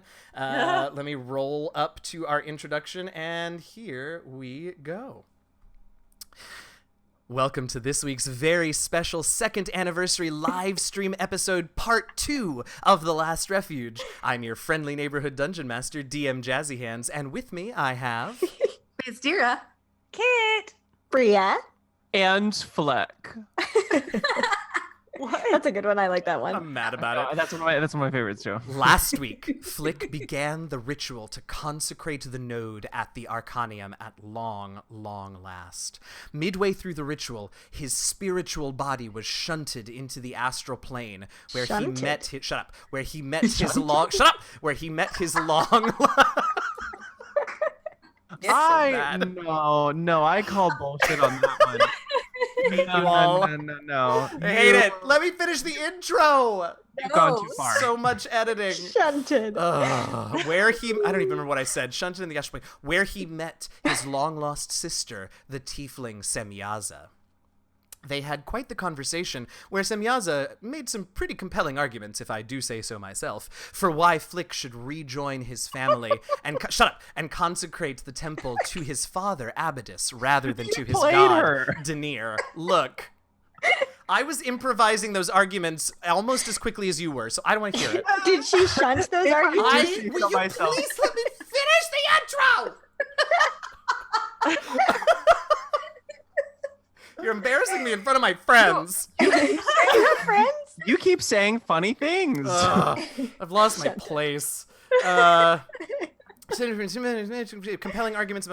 Meanwhile, the three Azimar back in the node chamber noticed that something was wrong. Before they really had a chance to do much, however, Zagara burst into the chamber through a secret escape hatch and informed them that consecrating the node would result in the return of the beast. Seeing her opportunity, Bizdira gleefully decided to smack Flick to get him to stop the consecration ritual.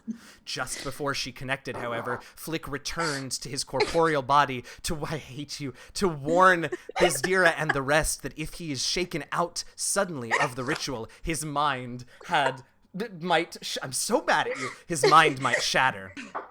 What will the company do now that they know the truth about the node? Will Flick be able to slowly disentangle himself from the connection that he has made? And once he does, what will happen now that he has defied the wishes of his god? Let's find out. Hey, y'all. Oh my god, that was such a minute. Hello. Hi. Yes, Max. This is what a normal recording session is. Correct. This is 100%. Especially, that's one thing you guys never get to hear because you can't hear it. Flick does that every time. Pops in and out, tries to make us laugh. I also usually can't see it because usually I purposely put my introduction text in front of the video screen. But so he just keeps going. But I didn't do that this time, so I saw it all. So mad. Well, So I have a comment. Yes. I think this wine is going straight to my head about this episode. Amazing. Well, I look forward to seeing how that manifests as you all Cheers. complete this storyline. Shall we? I think so. Let's go. Okay. Let's do it. All right. So, Flick, we need to start with you again. So, what is the plan here? It's just a very simple question. We sort of discussed some of this beforehand, but before the break. But so you can disentangle quickly, but that you risk harming yourself. You can disentangle slowly, but it took you about a half hour to create the connection. Probably take you about the same amount of time to break it. So just let me know and let your adventuring companions know what you need and what you're gonna do. Well, I'd like to choose break the connection slowly for 200, Alex. Okay, great. And is there an and? No. well, I was gonna say I have to go down and tell them that. Well, yes. Okay. So Well, I assume that hovered away from my sister. I don't Right. want to be with her anymore. Right, and she called out. And- She will see you very, very soon. Yeah. Okay. Yeah, we got it. And meaning Look. I got it. Meaning Flick, I got it. Look. Yeah, I got it. And then I will pop back down Okay. to the friends, and then tell them what's up. Be like, okay, so I have to slowly break down the connection, otherwise my mind will shatter into a million pieces. Who So would notice the difference? Ooh, Wow. word. No. Okay. Okay. I'm really sorry. I misread the moment. I apologize. It's a very Some of us are tense- trying to tell a story here, so if you could just let us tell the story, that would be great. And this is what you guys at home miss. Yeah. Mhm. yeah, that was really fun and in jest DM Jazzy Hands. And so I'll tell them what's up. I have to break the connection slowly. I think that's all, but then I can't be here while that's happening, correct? No, yeah, Like you I would have need to to be go. up on the astral plane. Yep.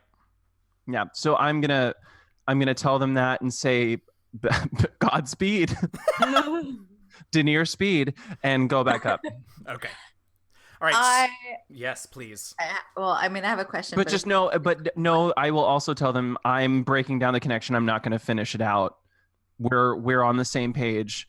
I can't wave at Zagara, but I'll like give him a little situation. I don't know what's going on there. I'll be like, Zagar seems rather surprised that you're having this conversation, but like takes it in stride and accepts it and opens his mouth. And I don't suppose you've heard him talk to this point, so a very surprising voice comes out of this little moss lurker as he says, "I will be watching you, Flick, and if there is any indication that you are going back on your word, know that I will take no pleasure in it, but I will stop you."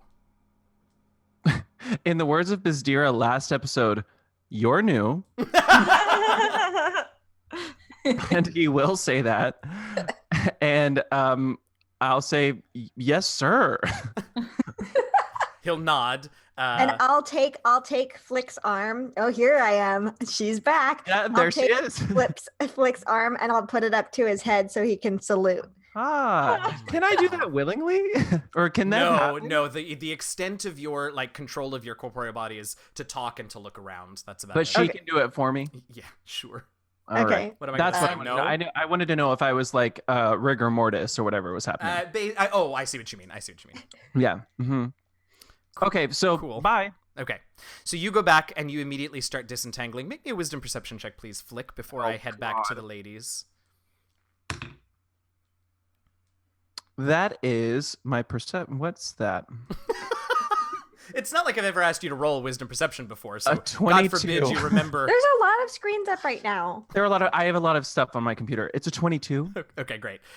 You notice that when you get back up there, you notice that Semyaza has not really moved, but she has closed her eyes and appears to be sort of also focusing on something. Oh, she's conspiring with her own. I see. Well, All right, so you begin the process of disentangling yourself from the node, because this whole time you have continued to feel that connection deep in your chest, in your very as cheesy as it sounds, like in your soul. You know that you were linked to the immense power that this node could contain, and so you begin disentangling yourself from that. Almost immediately, the three of you ladies and Zagara, you can see that the vortex of mist that has been connected to Flick's chest this whole time begins to pulse less frequently and somewhat less brightly. And you know it'll take a little while, but you can see that is in fact what is beginning to happen, that the reverse of what you watched with the mist does seem to be occurring. What are the three I can't of you... believe this is happening. I can't either. I love it. I also love how quickly Kit was just like, "Great, let's not do it." I Well, was she just thought waiting that's for easy for someone her. to give me a reason to back out. Totally. She was waiting for another NPC to come in and say, "Don't do it." Yeah. Yeah. Great. So, ladies, what are you doing? So I would like to approach Zagara.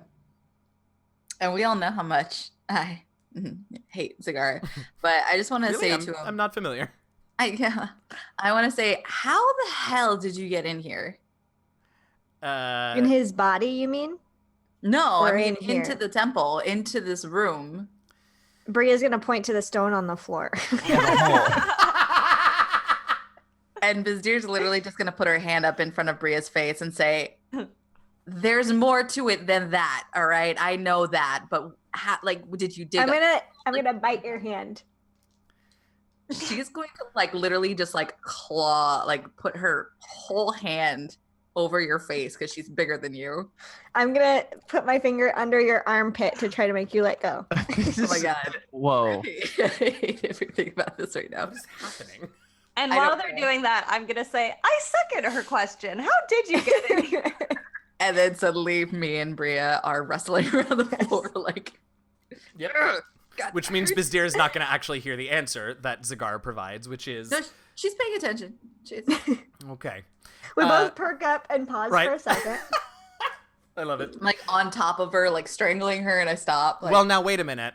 Yeah, You who can't says you just get to be on top? unilaterally decide that. Yeah, I'm gonna need a strength athletics check from you, Bizdira, and a dexterity acrobatics check from you, Bria. I'm because- pretty sure I'm stronger and more athletic than them. I'm pretty sure I'm more acrobatic than you. Oh my god, she's a monk.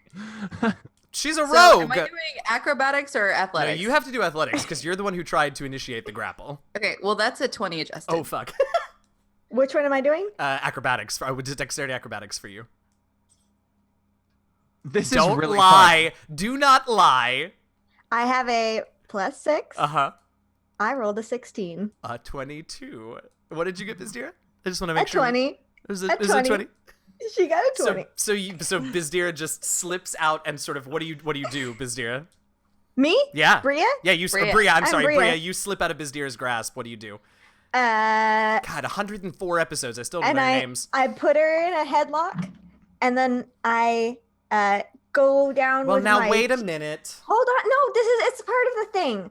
And then I go down to like pretend like I'm gonna bite her, and then I kiss her on the cheek, and then we listen to Zagara. Okay. So She Zagara decides is herself. like Zagara is beginning to doubt his decision to allow you all to help. But it is what it is. Beggars can't be choosers, I suppose. He says, well, look around. You didn't really think that the brilliant beings that built this Arcanium would build such an important chamber with only one method of ingress and egress, did you? And we look at each other. I mean, we were hoping not. I was convinced there was another way to get out, but But we were told that there was only one way to exit. All I'm face. thrilled to learn this is And not. we all look at Robert. I pan over to Robert. Robert has wanted nothing to do with any of this. Like, he very quickly ascertained that this thing didn't have intentions of harming the crystal itself, particularly when, like, Bria tried to say, let's destroy the node. You all didn't notice, but Robert got very upset. But when Zagara was like, no, I can't do that, Robert just basically sort of went off into the corner and has been like slowly rotating and listening with all of their faces. And at this point, when you all look over, the eyes sort of all turn to one of you. One of the eyes focuses on each of you, and then very quickly the forearms just like snap up, and like the starfish like closes. Aww.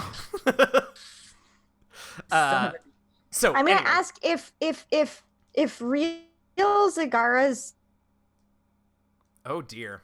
Oh no. there, Oh. right? Okay, well, you're gonna have to say that again because you're frozen and we couldn't hear you, my love. Nope. That's right. Zagara's gonna do a thing Hello? while Taryn reestablishes her connection to us. So Zagara is going to have been sort of wandering over towards the hatch. Yeah.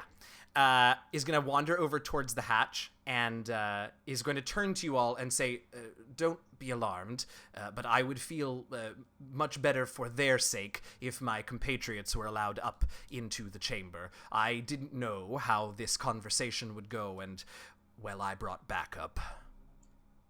More friends. I mean, I would like to meet this backup in general because I'm still skeptical that this is the right thing. But Hello. sure. So the first... Oh, hi, Bria, you're back. Tell us what you were trying to say. Hi, Bria, you're back. Tell us what you were trying to say. Uh-oh. Bria. I don't think We can hear you. I'm actually back though. You are. You Am are. I back? Yeah. Okay. You are. So, we're gonna, when she is completely back, one of you text her and tell her to go reset her router, and we'll get back to her shortly.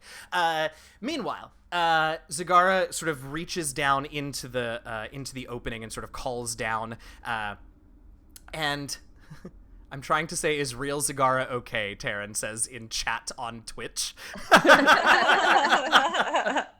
And I guess faux Zagara says, yes, of course, the vessel is fine, and will be fine when I leave his body. And so Zagara pokes his head down into the hole and calls out, and the first thing to climb out of the hole is this large, sort of hulking construct, this gear work creature that clearly is the muscle of the group. It's unlike any that you saw on the first floor. It does not look traumatically like one of the ones that killed you, Bizdira, so fear not. That's good. So this crawls up and sort of takes up a very clear defensive position by the hatch. And then from the hatch crawl something you haven't seen in a very, very long time. The first creature to crawl out of the hatch is a gnome. What The gnome, in fact, is not quite as old and withered as our friend Zebo was, but is definitely an aged gnome nonetheless. And it has been since Zebo that you saw a goodly humanoid, like you all. The Yuan-Ti and the kobolds and the orcs have really been all that you've interacted with. And so up comes this little gnome. And the second creature to walk... Are you laughing at me? No, I'm laughing because Artemis Void sent a message that says he is not a vessel, he is a pathetic baby, and I love him. But there's a lot of caps, and so the Autobot moderator decided that was aggressive content and temporarily blocked the message. Anyway, I love Twitch. Anyway, so the next creature to crawl out of this hatch is what looks to, as far as you can tell, what looks like an elf. Of medium height, very thin, pointed ears. Their skin is not dark like a drow's, but also not dark like a wood elves that you all are familiar with from back home. It just seems to be a sort of... it's an elf quite unlike any that you've seen before. The third creature to crawl out is another gnome, a much younger gnome. And the three of them sort of go silently to stand behind Zagara, and the construct sort of takes up a flanking position next to them. Oh, good. I forgot to mention that none of you should leave the Zoom chat because it changes all of the overlay, but that's all right. She'll be back. All right, so let's see what I can do about this. Not much. We'll deal with it later. So, what are the three of you, except Bria's not here, doing? I'm just hanging out. Yeah. Yes, you're busy. I'm very curious, and I'll ask this to the Sagara, and I'll kind of glance over at Robert, even though they have shut themselves down, and say, Oh, is it possible that when Flick comes back into himself and we stop this whole thing down, that we can get the keys back?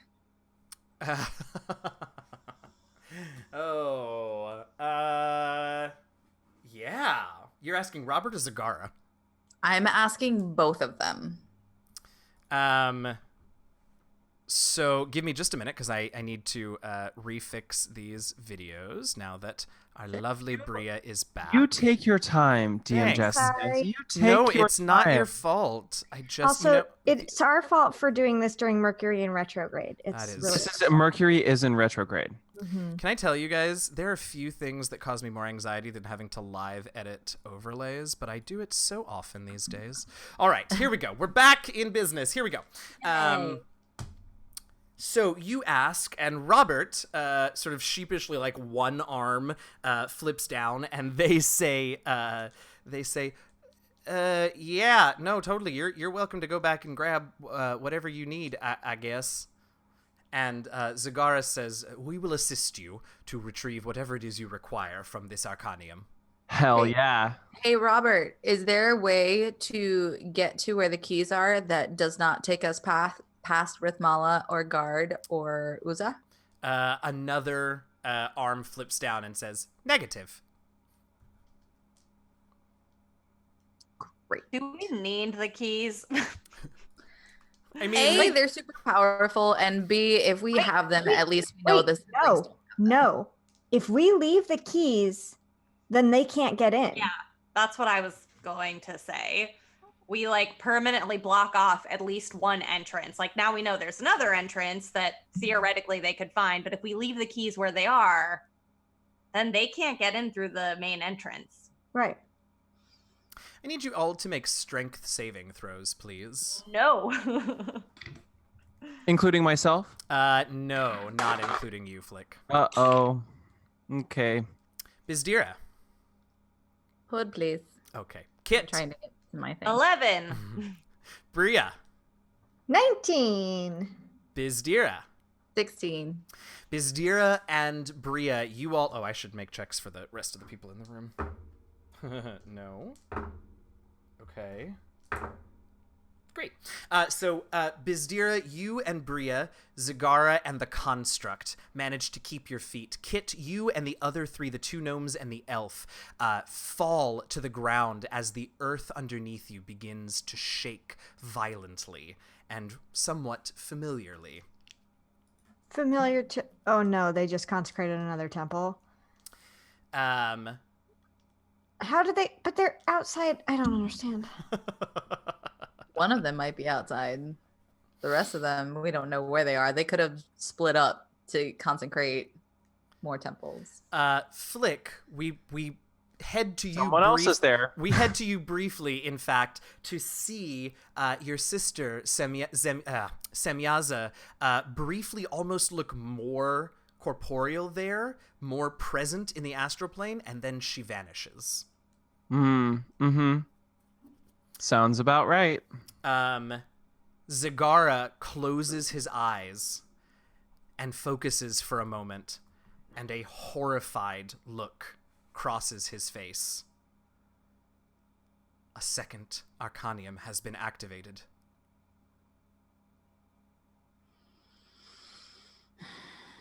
The two gnomes and the elf begin to face each other and very, very quietly begin to murmur energetically to each other. The ground continues to shake for a few more moments, and then it stops just as it did 3 months ago. And there is silence again in the chamber. Zagara has gone over to confer with the gnomes and the elf. What are the three of you doing? I'm gonna follow Zagara, and I'm gonna grab him by the shoulder, and I want to ask him, what does that mean for Flick right now? Zagara turns around, looking somewhat put out that you interrupted a very important conference, but his eyes go wide. Ooh. Here we go. His eyes go wide, and he is clearly looking at something behind you, beyond you in the room. He is petrified, unable to move. I turn around. Yep. Oh my god. You turn around and you see a rippling in the air, and out from it solidifies a female tiefling. Red skin like Flick's. Oh, Taryn. Red skin like Flick's. Horns curled in a distinctive manner, robes. She smiles and puts out a hand, and an enormous figure takes shape next to her. Large wings, horns, teeth like you wouldn't believe. I need the three of you to make intelligence. I will take either Arcana or Religion checks.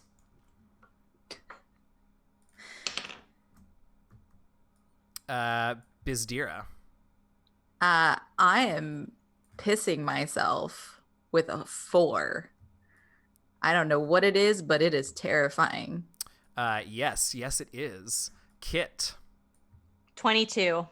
22. You recognize this creature that has appeared next to this tiefling as a pit fiend, one of the most powerful devils in the Nine Hells, below the archdevils and the lords of the Nine, of course.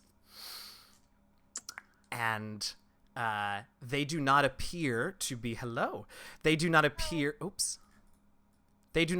to be fully material. They are somewhat see-through, somewhat transparent, as they look at you all and smile.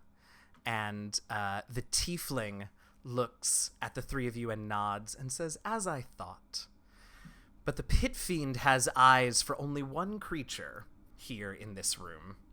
And he reaches out a hand, and suddenly Zagara begins to rise up into the air, grasping at his throat, legs kicking. Yes, Bizdira. I readied an action To attack a foe. hours ago. You have done much since then. You are welcome to do what you would like, but... I want to Radiant Sunbolt it. Okay. Make an attack roll. Gonna make 2 attack rolls. Can I do Okay. it twice? Since it's not a thing? Go ahead and just do one. I would like to also attack. Go ahead. It's a... No, I need to see my sheet. Hold on. That is a 19 to hit. 19 does hit, Bria. I'm sorry, I closed out D&D Beyond to try That's to okay. help. Go ahead and make a roll, and I'll get your stuff. Go ahead. Oh, looks like we've lost her again. All right, I'm gonna tell you. Oh, there she is. All right, so I'll just tell you that your Radiant Sunbolt, Bizdira, goes straight through the apparition of the pit fiend. It seems to not be fully corporeal, fully there, but it is able to have some sort of effect on the room, at least indirectly. To be clear, it is not literally holding Zagara. It has just No, reached out a I hand. know. Yeah. It's the Jedi mind trick. Basically. Hi, Bria. Oh, see, every time I acknowledge her, she freezes again. I gotta stop doing that. The pit fiend sort of snarls, and in this deep, terrifying voice says, You are the creature that has so irritated my children in their quest. Interesting that you take this vessel. I will see to it that the next time we meet in person and not through proxies. And he twists his hand, and Zagara's neck snaps awkwardly and unnaturally to the side, and the body of Zagara falls to the ground, unmoving. Eyes back to their normal moss lurker eyes. Part of me is not upset about this. I hate you so much. Only a very small part of me. I'm so mad at you. I know you are, but he was on my shit list for a long time. But I don't know if you heard, but earlier I crit. It went straight through the pit fiend because he's Okay. not materially there. Okay. So I don't really know what's been happening. I think it's just Netflix, Daddy. we'll fill you in. The 2 gnomes and the elf fucking panic. One of them very quickly pulls something out of their pouch, rattles off an incantation, and the 4 of them, the 2 gnomes, the elf, and the construct, disappear. No. So Flick is still connected, right? Flick is still connected, yes. Is he with us in the room? No, he has to be in the astral plane while he disentangles himself. It's probably at this point been 15 to 20 minutes, so he's getting close, but... Because now I think he should consecrate.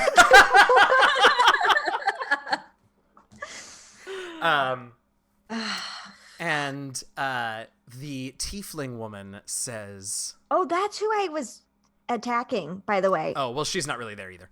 Oh, okay. The tiefling woman smiles and nods and sort of looks up adoringly at the pit fiend and then turns to all of you and says, Goodness, you really do look like her.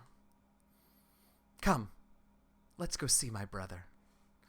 And the pit fiend reaches out his arms, and the 3 of you all, your vision and your hearing goes black, and you open your eyes, and you all find yourselves in this gray and silver floating space, the astral plane. You see Flick, head bowed, eyes closed, concentrating just off, not far off in the distance, though again, distance is hard to judge from this point. And on the other side of Flick, you see appear the pit fiend and the tiefling woman. Do I notice them? Make a wisdom perception check. That's an 8. You are very busy disentangling yourself from the node. All right. For now.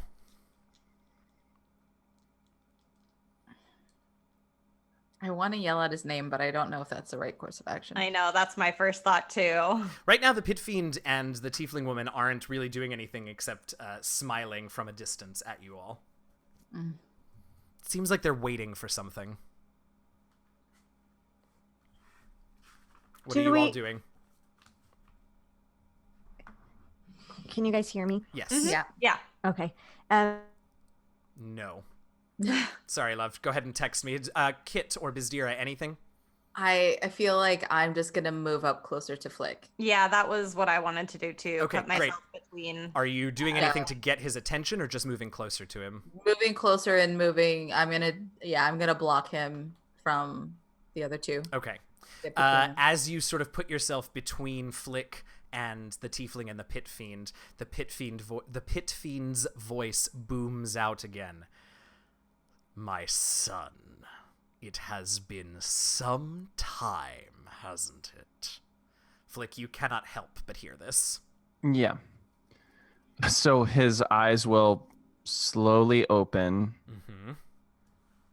He'll get up and he'll face him. And he'll just nod. He will say, your sister has told me of your poor decision-making. I had hoped for better from you. But She always... Go ahead. I was just going to say she always was a tattletale. Oh yeah, Bizdira's fucking laughing at that. I love it. He will say, she has always been loyal to me. Unlike some of my children. But there is still time. Unless I have missed my guess, you are not fully detached from that incredible source of power, are you?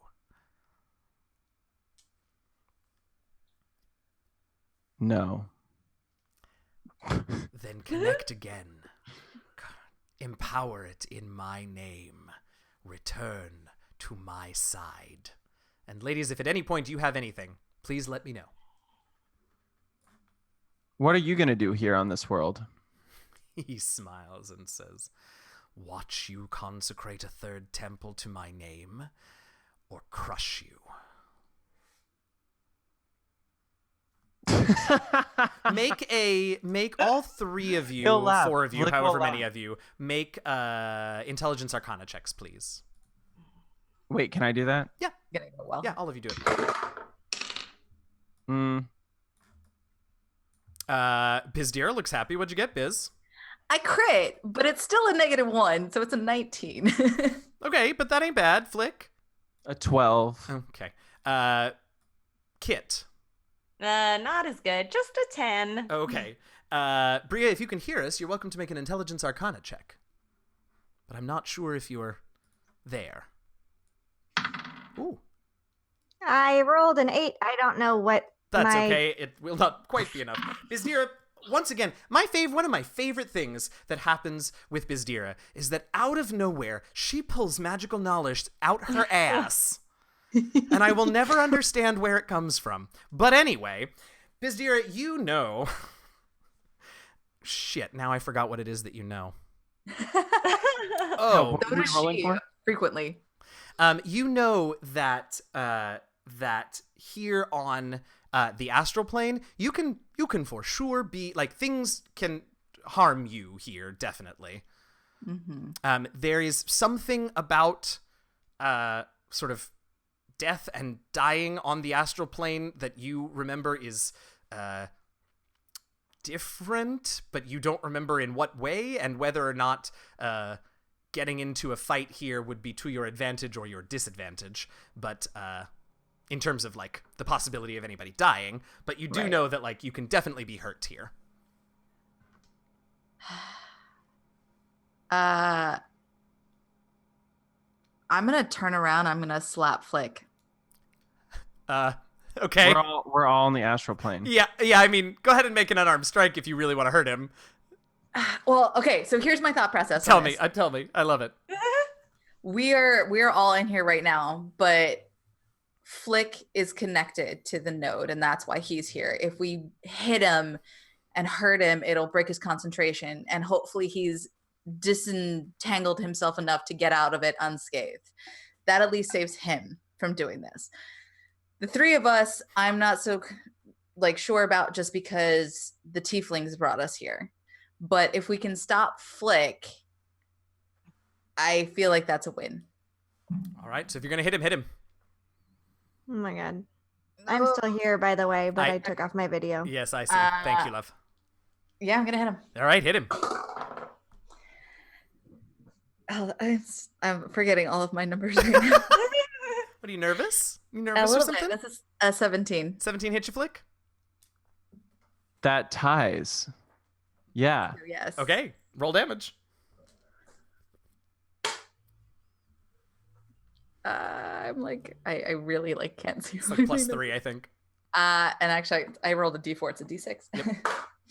That is 7 points of damage. Okay, Flick, you take 7 points of 7? damage.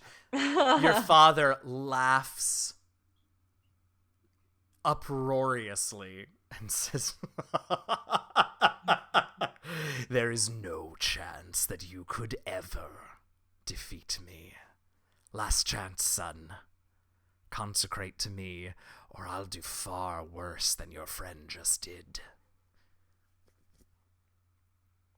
Doesn't he have to roll for concentration or something? Nope. Oh, I hate you so much. No. So Wait, Bazir's can- gonna look at you and say sorry. That's okay. Yes, Bria? That's okay. I'm really sorry if this was already asked. That's okay, go ahead. Can he at this point still consecrate to Denier? He could, in theory. I mean, either consecration is going to take a while. But yes, in theory, he could. Okay. But he can't hear us or see us right now, right? No, he can. You're all in the astral plane with him at this point. Didn't Oh, I thought his eyes were closed on the astral plane. He has opened them 'Cause he was again. When concentrating. Dad got his attention, he's opened his eyes Okay. again. we had a Okay. little exchange? Yeah. It was exciting. It was. I can't wait to listen to it. Zagara. Yeah. Didn't foe Zagara say that this whole world would be destroyed if? Basically, yeah. Yeah. Are you saying that out loud? Or are you saying that to us as humans? Nope, as humans. Okay. No. He's gonna say. They also fucking ditched us, so Well, Right. Yeah, they did. Oh, yeah, you're right. that's why I had. Oh my that god, thought. I can't keep flipping back and forth. I know. I'm sorry. That's me too. I can't keep doing that. No, we're not doing this. Okay. what? You mean I constructed a situation in which decision making would be even more difficult than normal for you all? You're the worst. You can't see my face, but it's very angry. But no, we can't. That's fine. Your daddy wants to know what you're going to do. I know, and I'm trying to figure that out right now. Okay. Because to him, absolutely not. No, there's no way. There's no fucking way. So what do you do or say? I'm gonna say, I think you'll be pleased with the result if you leave. I don't even know what that means, son. Yeah, exactly. But I'll take it as a no, which of course means I have to crush you. I had such hopes for you, son. But I suppose this was inevitable. Everybody roll initiative. Oh god. Isn't he not here? God, I'm so mad. Jeez Louise. Know if I like this dice or not.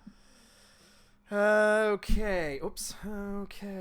That's for him, and that's for her. Oh, well, that's unfortunate. Okay. Bizdira, what'd you get? 14. Okay. Bria. 9. 9. Flick. 16. 16. Kit. 8. 8. And Semyaza got a 4. Oh, that's good. Excellent. All right, Flick, you are up first. You see your father reach to his waist and draw forth his enormous, hellish-looking mace. Oh, God.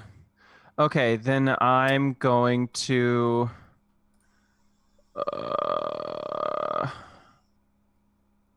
I'm going to use my channel Divinity Radiance of the Dawn. I got to get radiant damage on him. Great. How many of those do you have? 2, right? Because you haven't used one yet since you long rested, right? No. Okay. You not one. No. That's what I thought. You still have both of them. Okay, so what do they need to do? Make Constitution saves? They make a con save. Okay, so for Abadis, for Daddy, that is a 24. That saves. And for Semyaza, your sister, that is a 6. No, she doesn't save. So Okay. they 17. That's 23 radiant damage to her, and so half that for him. Okay, so that's 11 for him. And let me just take a brief little look at his things. Great. All right. Excellent. All right. Bizdira, you are up next. You see Flick grab his amulet around his neck and scream forth for the power of Denier, and he flares as you've seen him do many times before. All right, so I'm okay. I'm going to lift my mask. Oh boy. And I'm just gonna, I know I can't really run, but I'm gonna go as fast at them as I can, and I'm going to burst with light. Yep. Let me. And set yeah, off. that's fine. Yep. Go ahead. No, go ahead. And set off my radiant consumption. Okay. So I know I can't do anything. Well, I can do a bonus action, right? You can. Can I use a key point to attack with my bonus You action? have to have done the attack action in order to attack with your bonus action. Damn it. Then I'm going to just do that. And Okay, so we see Bizdira sort of float forward towards them and raise her mask and also explode into a radiance, but hers comes rather than from a medallion, from within. and if they're within 10 feet of me, which I'm trying to get to them, Right. then When they start their turn, right? Or at the Yeah. end of your turn or at the start of their turn? I don't remember because it's been so long. At the end of my turn. Oh, okay, great. So they take how much? They will take, I guess, 3 in radiant damage. Okay.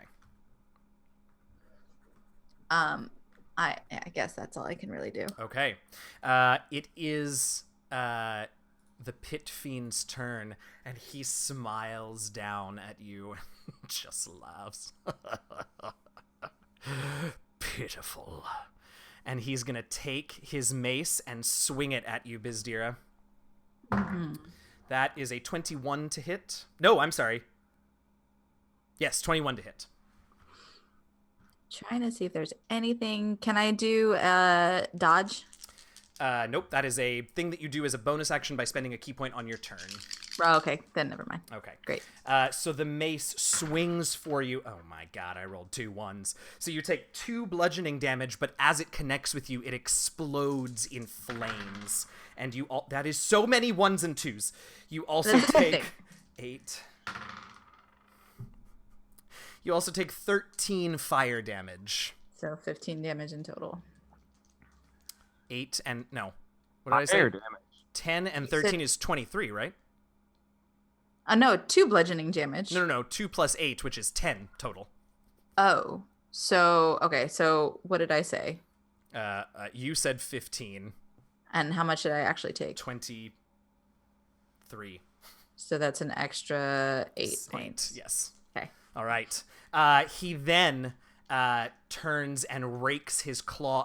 Turns and attacks you, swings his enormous tail at you. But unfortunately, he must not be totally acclimated to the astral plane, and he crit fails. Oh, good. However, he turns around once more and rakes you with his claws. That is a 30 to hit. Oh my 30. god. A 30, yes. No. The astral plane does something cool to my AC. That is 15 slashing damage. I'm down. And he smiles at all of you and says, foolish mortals. All right, so we have Bizdira next to Abydus, Flick's father, down on the ground. Flick is bursting forth with radiance that is just beginning to fade, and the pit fiend is towering above a downed Bizdira. Bria, you are up. Kit, you're on deck. Okay. I am going to use, I forget what it's called. Hold on. My Radiant Soul. Yep. So I am going to get my wings and start flying. Okay. And I am going to, from the air, cast Magic Missile at him. At him. All right, do the thing. Okay, the thing. I'm going to be down next. Well, from how far away are you casting this? I mean, Magic Missile's got a not insignificant range. As far away as I am. Okay. So it's 12 for Magic Missile, and then it's an additional 6 radiant damage. Okay, so 18 altogether. Very nice. All right, anything else, Bria?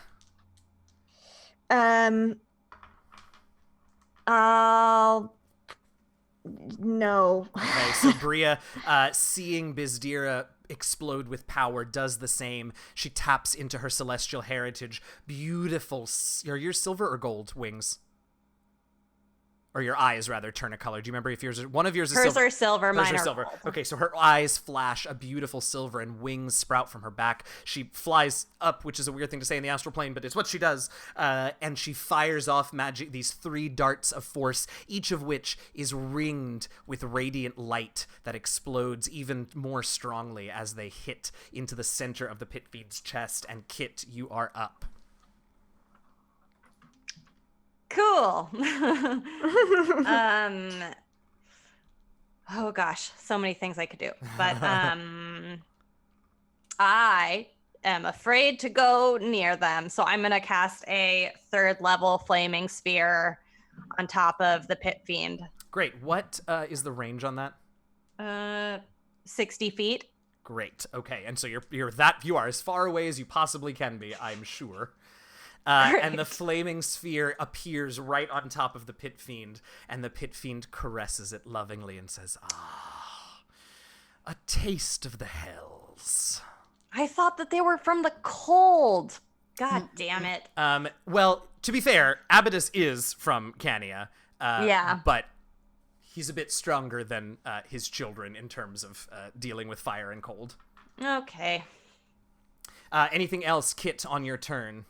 Yeah, when I see it doesn't work, I guess I am going to say fuck it, and I'm going to bonus action wild shape into a giant elk. Yeah, you've wanted to do this for so long. Amazing. What is the elk's intelligence score? A 7. You can move 21 feet per round. That's your new movement speed.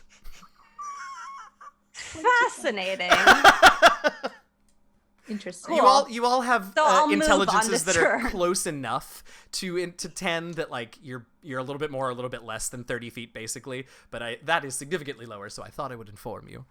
Great. I will move then on this turn. Okay. That is Kit's turn. It is now Semyaza's turn, and Semyaza is just really, really enjoying all of this. And she is going to step forward to all of you, and she is going to reach into her pocket and pull forth this dark crystal orb that is shot through with blue ice. And she's going to nod at her father, and she's going to hold the orb forth, and it is going to flash a sort of blackish blue color. And I need, what's the range on this? Oh, she's going to Can I warding flare this? It is, no. Okay. She's going to approach all of you, and I need the 3 of you who are remaining up to make charisma saving throws, please.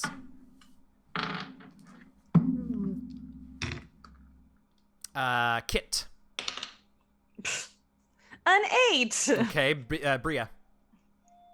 Sorry, I'm trying to see it, but I rolled a 6, so not good. So no, and Flick.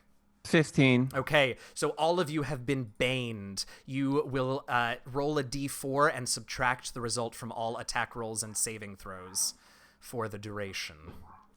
And she gestures to her father to continue with his work.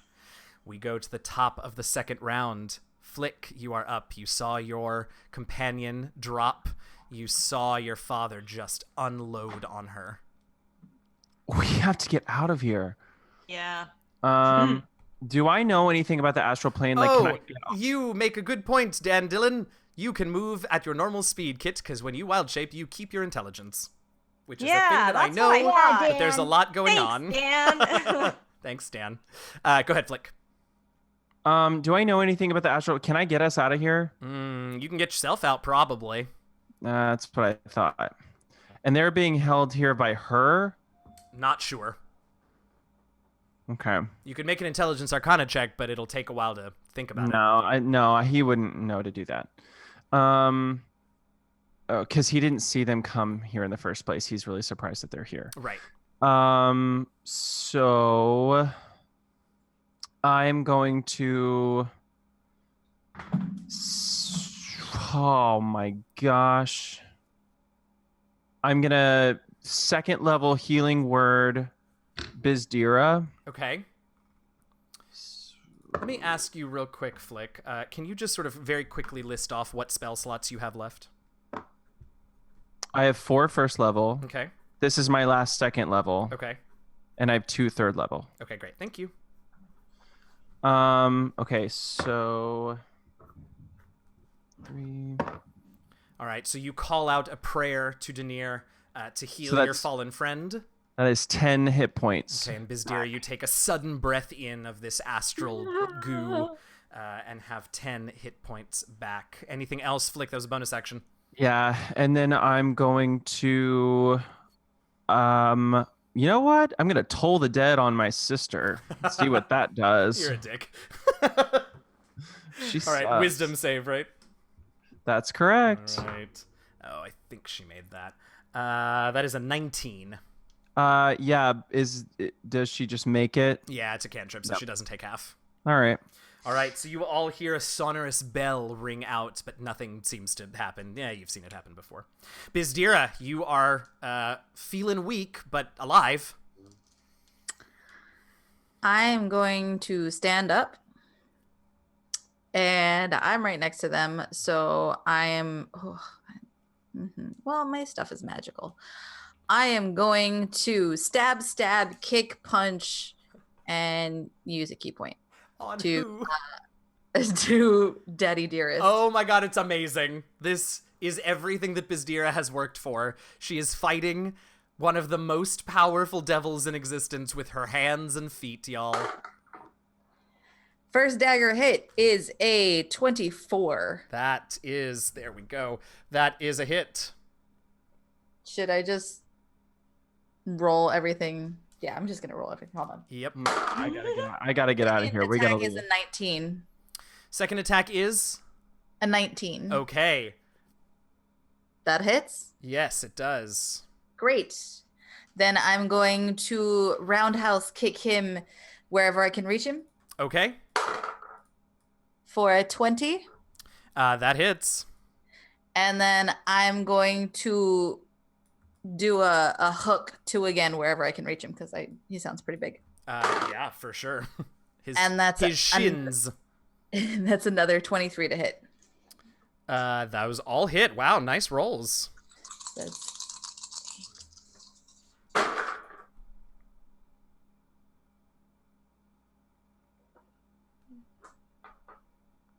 Hold on. I'm like stressed out in math, so hold on. Mm-hmm. You're stressed. Why are you stressed? Can't imagine why you'd be You, stressed. because of you. I don't know what you're talking about. 31 points of damage. 31 points of damage. Nicely done.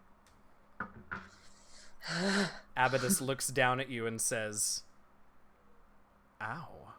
It's like a paper cut. and then hauls off and smacks you with the mace again. Oh God. And I'm gonna go down. That is a 31 to hit. Yeah. It is literally not possible. But I should check and see if it kills you. Mm-hmm. 13 bludgeoning. Ugh. 15, 16. And 18 fire. So you're good at math. That's 30. Oh, No. Girl, my devices are freaking out. Please don't make me do math for you right now. No, I think it's like 32. 31 or 32. That I'm down, but I'm not dead. Good. That is good to know. Oh, look, we have a camera back. All right. That was Abadis's mace. So he is now going to approach. I think Kit is probably the next closest. So he's going to go up to her, and he is going to swing his tail at her first. 24 to hit. Uh-huh. That is 10. 28 bludgeoning. Jesus, okay. And then he is going to claw you as well. That's a 31 to hit. Yeah. As another 13 slashing damage. I'm still an elk. Barely. I love it. All right. He sort of nods with respect at you. Bria, you are up. I just lost. The second your camera came back on, I lost everything until I'm still an elk. Barely. That's all you need to know. It is your turn. Abadis has gone and is attacking your sister elk lady. Okay. I think I'm gonna do the same thing. I think I'm gonna magic missile again. Okay, I don't do know, it. I don't know what to do. Yeah, absolutely. Do it. Where's my other? Oh, that's pretty good. Okay. Tell me more. Hold on. All right. So 14 for magic missile and an additional 6 in radiant damage. Okay, so 20. That's not bad. And you're magic missiling daddy dearest? Uh-huh. Okay. All right, so we see that same thing happen. Bria still flying, fires out some more darts, and it is Kit's turn. I'm gonna look at him, and I'm gonna rear back on my back legs and then attack him with my hooves. And I'm gonna. I love hope everything I about can that. roll well. Great. Oh God. And it definitely is not going to hit. So Okay, this has been a really fun use of a wild He shape. just, hey, it gave you those hit points, man. So he just sort of floats to the side as you rear your head down and charge at him. That was Kit. Semyaza is up and she laughs at the elk that is running past. Oh, Wait, if I never got rid of my no, I got hurt. Never mind. Fuck it. oh. I just want to do something. Well, you can make Constitution check, Constitution save to see if you still have concentration on that thing. How much damage did you Sure. take? It was a lot. A lot. 41 points of damage. Okay, but that was over 2 attacks, so you got to make 2 separate saves. Okay. Nope. Okay. The first one was a crit fail. Okay, that thing goes away. Bye. Semyaza, the tiefling, laughs at the elk flying by, and she holds out her orb in your direction, and 2 black lances of energy fly at you. A 14 and a 19 to hit. The 14 does not hit, but the 19 does. Okay, elk. What's that AC? Get it. That is only 7 points of force damage as this blast slams into your flank. All right, I am a druid Azamar again. Whatever I am. Whatever I am. I don't know. Who am I? 2, 4, 6, Oh. 1. All right. Really Very good. well Good, the done. musical theater. All right, top of the round, Flick.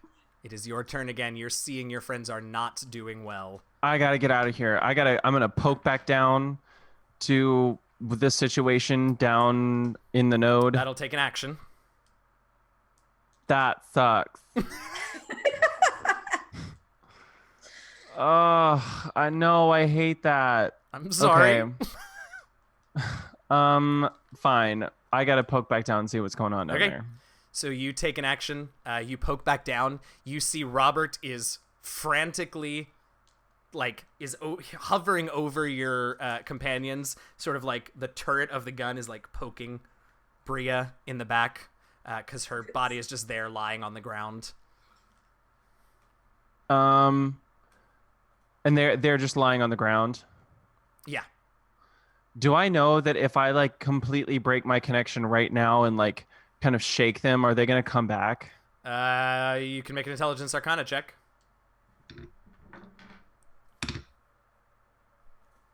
A 14. It's possible. The trick is that you don't know what brought them there in the first place.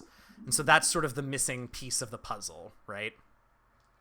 Okay. So it's possible. Then I'm gonna take a free action and tell Robert to try and shake them awake. Okay. That's all I got. Okay. You can... so getting down here to your corporeal body is an action. You can get back up with a bonus action if you want. Bonus action. Beam me up. All right. Bizdira, death save, please. How'd we do? He rolled a 7. Okay. It is Abydis's turn. The pit fiend nods to his daughter, who seems to have the druid well in hand, and the pit fiend flies over to the rogue Azimar and swings his mace at her. Warding flare. Yeah, which means disadvantage. Yep. How many of those do you have? 3. Great. Okay. Great. So disadvantage. It's a natural 1. You managed to it's more the surprise of it that causes the distraction. So that swing misses Bria, and your father snarls as he turns to smack Bria with his tail. 17 to hit? Yes. Bria, the tail smacks into you. It is heavy. It is like a wall colliding with you for 18 bludgeoning damage. Oh, God. He then turns and tries to claw you once more with a 26 to hit. No. All right. For 18 slashing damage.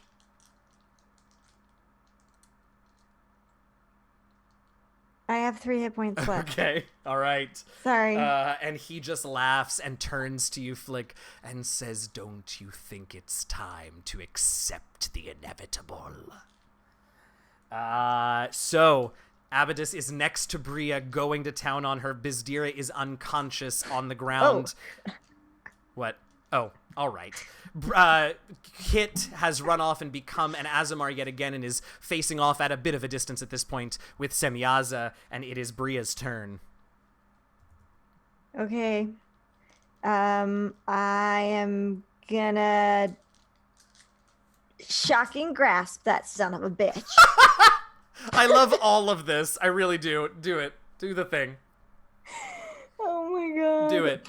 Oh. Grab Daddykins. I grabbed. I'm so sorry. It's an 18? That does not hit. Oh, no. So you try and grab onto him, but the lightning from your hands just doesn't penetrate the thick hide of this pit fiend. I'm gonna... That's it. You can bonus action disengage and get the fuck out of there, but he'll probably chase you. It's up to you. Yeah, I wanted to spit on him, but I You guess should I'll do that. Yes, you do that. It will amuse me greatly. Kit, you are up. Okay. How far am I from Bizdira? From Bizdira, you could get there in one of your moves at this point. Okay, I'm gonna wait a minute because I'm very angry. All right. At this lady who has just attacked me, and I'm going to turn back into an elk, and I am going to charge and ram her. I love it. Do it. And which dice am I gonna use? I love it. Oh my! Oh no, what'd you get? I rolled a 3. Oh, girl. What is happening? So Semyaza just nimbly dodges out of the way of the charging elk. I just don't know how to run in this Right, astral right. plane. It's confusing. Exactly. It's very, you had just gotten the handle of it on your own body, and now you're trying to figure it with something else. It's very confusing. All right, Semyaza just laughs hysterically, and I suppose you are right next to her at this point, which means that she is going to... Right, none of those are great. So she is going to conjure in her hands this sort of ball of ice and cold and fling it at you. I need you to make a dexterity saving throw, please. No, I can't wording. No, I don't have a reaction. Also, that would grant disadvantage, but this is a saving throw. Dexterity, you said? Please and thank you. A 16? Okay, that does in fact save. So you take half of the 10 cold damage that washes across you, so you only take 5 cold. And she looks a little put out that she didn't quite hit you on the nose with that. And with my elk tongue, I blow a raspberry. It's very strange. Giant elk, too, right? So it's a very big raspberry. Yeah. All right. Hopefully get some spit on her. It'll just be a theme for the rest of the fight. Definitely. Top of the round again. Flick, it is back to you. 2 of my friends are down, right? Yes, they are. Die. No, just one of your friends is down. I'm not down. Oh, right. Okay. I have 3 hit points left. Still not gonna help you very much. Okay. 3rd level bonus action healing word. You very go quickly. to grasp at the 3rd level power of Denier and What? realize that it is gone. You begin to notice that your connection to Denier has already begun to slip away, and you realize that perhaps your willingness to throw aside the commands of your deity may be coming to bite you much more quickly than you anticipated. You have 3 first-level spell slots left. That's it.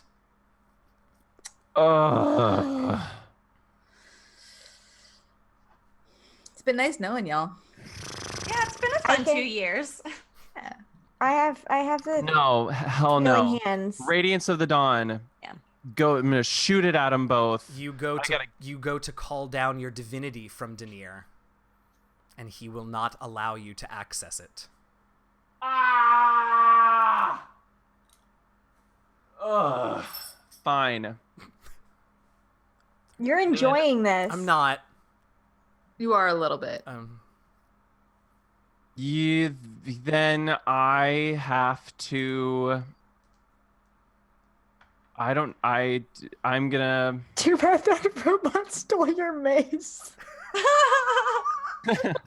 Taryn! I was thinking it too, but I still have spell slots. You do. You still have 3 first level Yeah, slots. until the next time you attempt it, and those are gone too. Oh my god. Oh my god. Terrible. All right, Flick, what you doing? You've I'm reached for the gonna- power and it isn't there. I'm gonna healing word my friend first. Okay. That's 5 to you, Bizdira.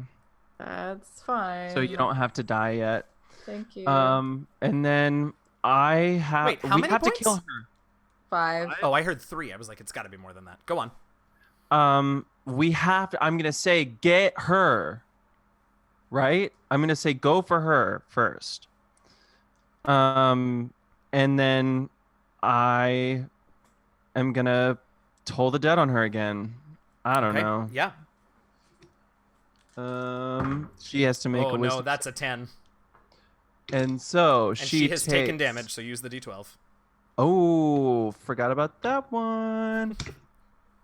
So that's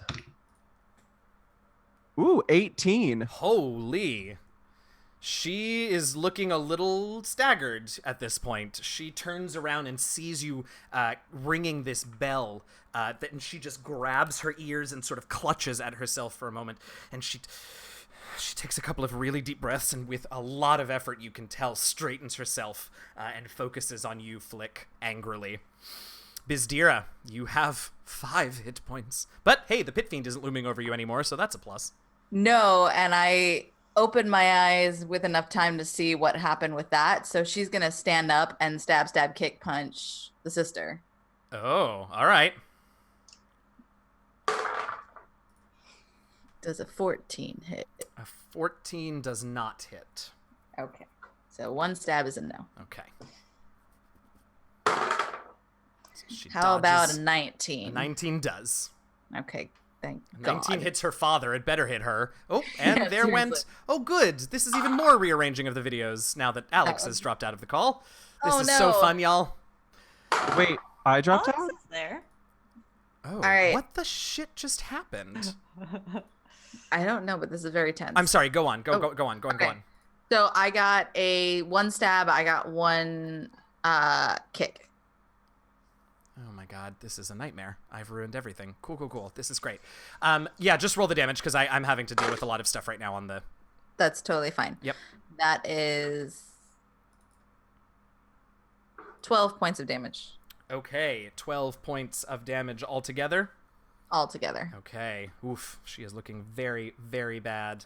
That was Bizdira. Abaddis is going to continue to swing at Bria. After this turn, we're going to take just a minute so I can fix these video screens because they are all foobar at the moment. But let me do this. Bria, that's a 28 to hit you with the mace. That is 17 bludgeoning damage. My god, with the ones. 2, 4, 7. And 12 fire damage.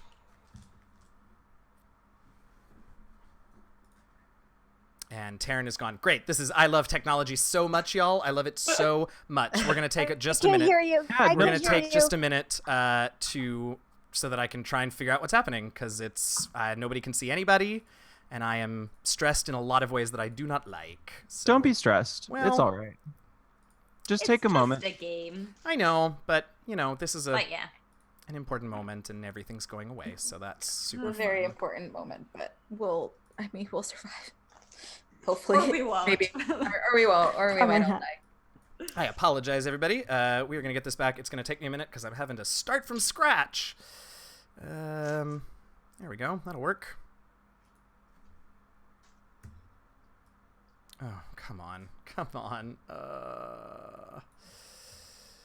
I'm here y'all. if you guys can hear me. Yeah, we can hear you. Yeah, we Hear can hear you. Okay. Alrighty. Sorry, I know it's my turn, so I am just making you all Don't wait, take, and I'm take your time. very sorry.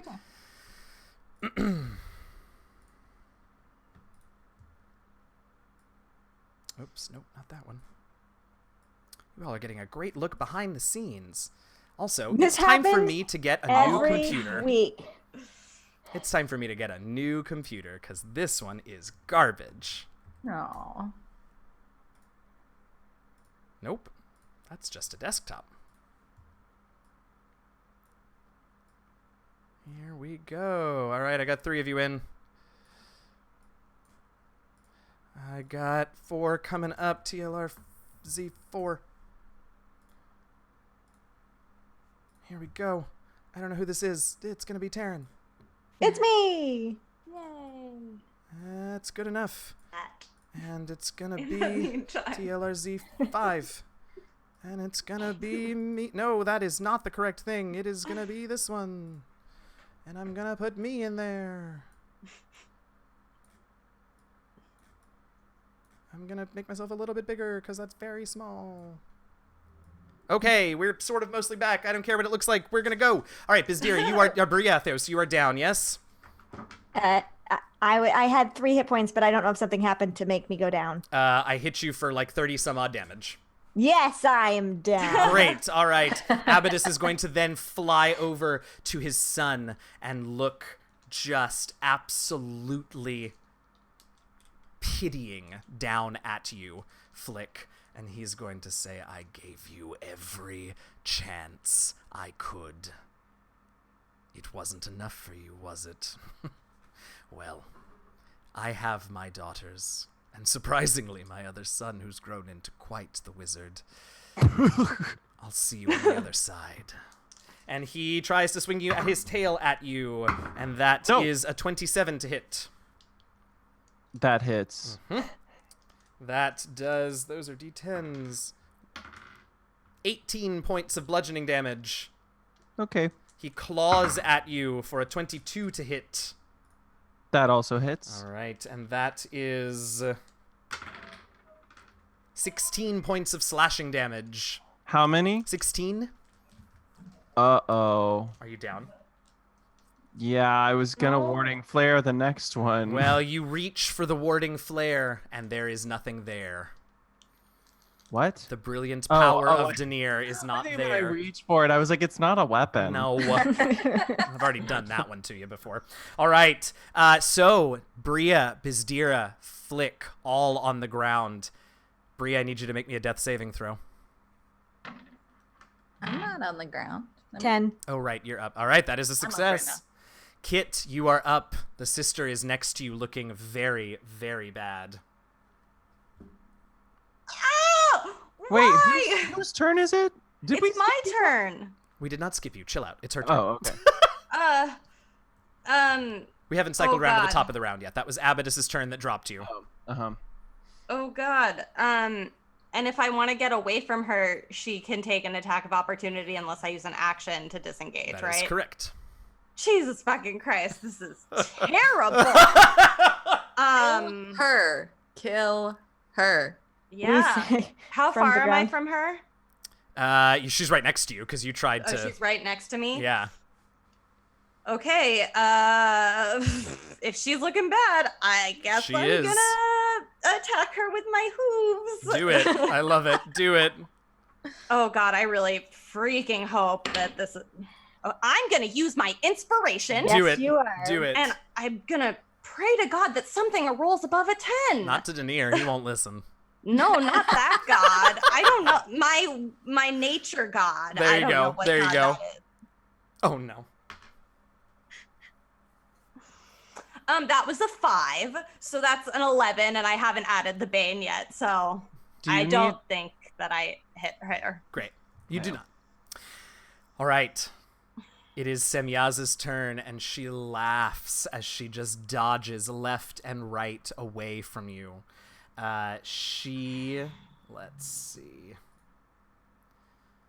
She wouldn't stoop to that, so she's going to hold the orb out and try to fire some more Eldritch Blasts at you. You're right next to her, so she'll have disadvantage, but she wouldn't stoop to melee combat. Oh, well. 24 to hit? Mm-hmm. And, nope, the other one misses for sure. All right, so a blast just hits you full in the face for 14 points of damage. I'm fine. Shockingly. I love She's it. an oak. I love it. All right, it is the top of the round. Flick, make me a death saving throw.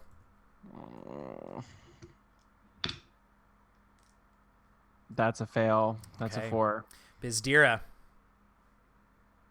I'm friends are gonna- down left and right. I know. I'm gonna stab that bitch in the back. Ooh, all right, go up to Semyaza. You have so many attacks. I cannot believe that you'll miss all of them. So the first one's a 10. First one is a 10. Second one is a 21. That hits. Should I roll the Yeah. damage as I go? Yeah. That is 5 points of damage. That is enough. She cries out as your dagger sinks into her back, and she crumbles down and lies on the floor. Great. And then I'm just going all out. I'm gonna run up to Daddy Dearest and try to just like punch him a Okay, lot. key point for 2 of them. Key point for 2. Do it. I don't think an 11 will No, hit, or not no. even a 10. No. 10 with my So unarmed Bizdira strike. goes over and just wildly swings, misses on the first one. 18. 18. She connects on the second one, but can't actually deal any damage because his AC is 19 because he has very thick hide. No. So no damage on that one. He turns. It's all right. because it was going to be shitty anyway. Okay. He turns. He doesn't even turn, Bizdir, to look at you. You like beat him on the back, and he just flicks his tail at you for a 17 to hit you. Yeah. It is almost as low as I could roll. The tail smacks into you for 16 bludgeoning damage. Oh, yeah. No, I'm back on the ground. All right. He glides over to where Kit is and swings his mace at her. You're not down yet, right, Kit? No. Okay. 22 to hit. Yeah. You take 7 plus 8 is 15 bludgeoning damage and 9, 14, 28 fire damage. I'm still up. I'm an Azamar again.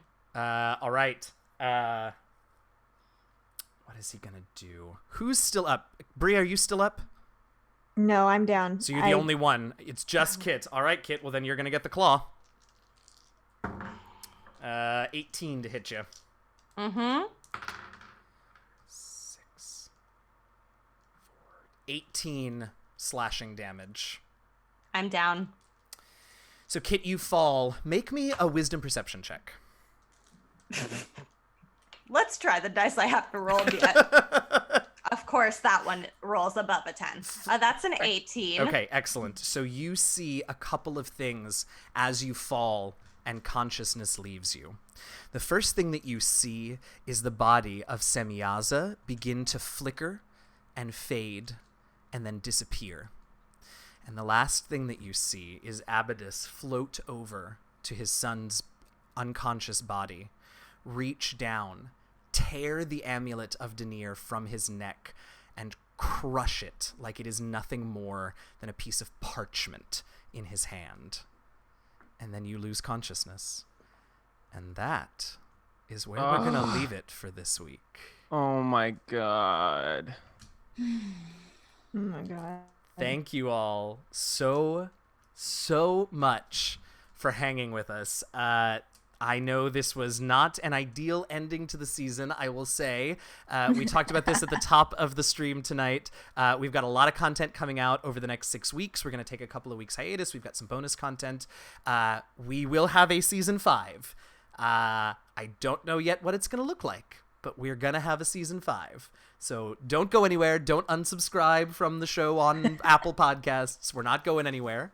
But you will have to wait, and unfortunately about 7 weeks to find out what happens. I apologize for that, but also you all know if you've listened to any amount of this show, I love a good ladder hanger. We all love a good ladder hanger. So thank you so much for listening to this week's episode of The Last Refuge and for being here with us on our 2nd anniversary live stream. Next week, we will release the first half of this stream for audio and the following week the second half, so that if you missed anything, you can go back and listen. You can hear the fun music and things that I'm going to add in. I can't wait to hear it all. Uh-huh. You can, of course, reach out to all of us by leaving a podcast review. Please do that, or dropping us a line on Twitter and Instagram at DND Last Refuge. That's at D, the letter N, D Last Refuge. And if you've got more than 280 characters to say to us, you can also send us an email at dndlastrefuge.com. If you want to know more about us as players, access our Patreon, see some awesome fan art like some of the stuff that you saw tonight, find out what cons we're going to be attending, like Gen Con. Story consultant Robert and I will be at Gen Con in a few weeks, and get links to other streams and podcasts where you can see us playing even more D&D. You can go to our website, www.dndlastrefuge.com. We don't normally do this for the podcast, but I do want to take a minute and have everybody go around, tell us who you are, who you played, where we can find you on social media if that is a thing of interest to you in sharing, and what one of your favorite moments from tonight's stream was. Let's start with Alex. Oh gosh, you would start with me. Of course. Hi, my name's Alex. I play Flick. I am on Twitter and Instagram at a Temple Ward, because that's my middle name, Temple. You know more about me now. Such a cleric, though, right? A Temple Ward. His name is a Temple Ward. What? Crazy. He was born Not to a be cleric for long, y'all. And a favorite moment of this stream was a TPK. Do I need to define favorite for you? That's my favorite. It really is. All right, I love it. Let's hop over to Lydia. Well, okay. I'm Lydia. I play Bizdira. I think my favorite part was turning around and smacking Flick in the face. Yeah, for sure. But I'm very disappointed that nothing happened. Yeah, for sure. Yeah. But I enjoyed it anyway. Do you care to share any social media stuff with us? So I'm not much for the social media, but you can follow me on Instagram at Larod12. That's LAROD 12. There you go. Let's hop to Karin. Hi, I'm Karin. I play Kit. You can follow me on Twitter where I am basically inactive, but I will like your posts if you post about the podcast. And my handle is KCNILO. My favorite part was Zagara coming, except then he died. That sucked. He died but big him time. appearing was for sure my favorite part. For sure. Taryn. Hi, I'm Taryn. Most of you don't know me from this 2 episodes. Oh, honey. What you do know is my social handle, because I'm assuming all you could see was Taryn Plays D&D on your screens. My favorite part was the parts that I could see and hear. I love you. I literally, especially as a TLR fangirl, am very excited to get to go and listen to this with totally fresh ears. Sweet pea. But I also really did love Zagara coming back. And I played Bria. Yes, you did. Yes. Bria. Uh-huh. We're gonna find out if I still do or not, I guess. You will. Oh, I will. See? You will find See how out, I I got mean. him to- You will Oh, find okay. out. Let's not get excited. Great. And I'm Eugenio, also known as your friendly neighborhood dungeon master, DM Jazzy Hands. You can follow me on Twitter at DM Jazzy Hands. I can't tell you how exciting this whole thing was. We started this podcast about 2 years ago because a bunch of us had been playing together for a while, and we were all the time saying over the years, "We wish we'd recorded this. Oh, do you remember that moment? No, I can't remember it exactly. I wish we had it on tape." So we started recording sessions, and we sort of thought, well, if we're going to record them, we might as well put them out for other people to hear too, because that's a thing that people enjoy. And this has grown above and beyond anything we could have ever hoped, and that is entirely thanks to all of you. Your support, whether it is through our Patreon or just through retweeting and listening and subscribing and interacting with us on social media, even that, if that's what you can manage, we appreciate that, and that means the world to us. So thank you so much for that. Thank you all for hanging out here on Variant Roles with us tonight for this exciting event. I've had a great time. I hope you all have too. Just to really quickly recap, for the next 2 weeks, we're going to be releasing the audio from tonight's session in 2 installments. The week after that, we'll have the first installment of an interview series with Taryn and each of us individually about us as people. Then after that, we're going to have a couple of weeks off on hiatus. The team has convinced me that I need to take a little break, and we all need to take a little break. So we're going to have a couple of weeks off, and we will hopefully be back at you with the beginning of Season 5 on August 21st. Please don't hesitate to reach out, tweet at us, email us, send us a message on our website, whatever it is. We love interacting with you. We're not going anywhere. We'll be back with you in just a few weeks. Thank you all so much. It means the world that you are here. I'm rambling because I don't want to stop. I've had so much fun tonight, and I'm so happy that you're all here, but we are a little over time, so I do need to let you all go. Thank you. And I want to take this moment, of course, to thank, as always, that's right, I got to do the end of the outro. As always, I want to thank Robert Hupf, my story consultant for this campaign, and of course, all of you for listening and watching. I'm your friendly neighborhood dungeon master, DM Jazzy Hands, and with me, I have... Bizdira. Thank you. Kit. Oh, we'll fix it in post. Bria! And Flick. Happy gaming, y'all.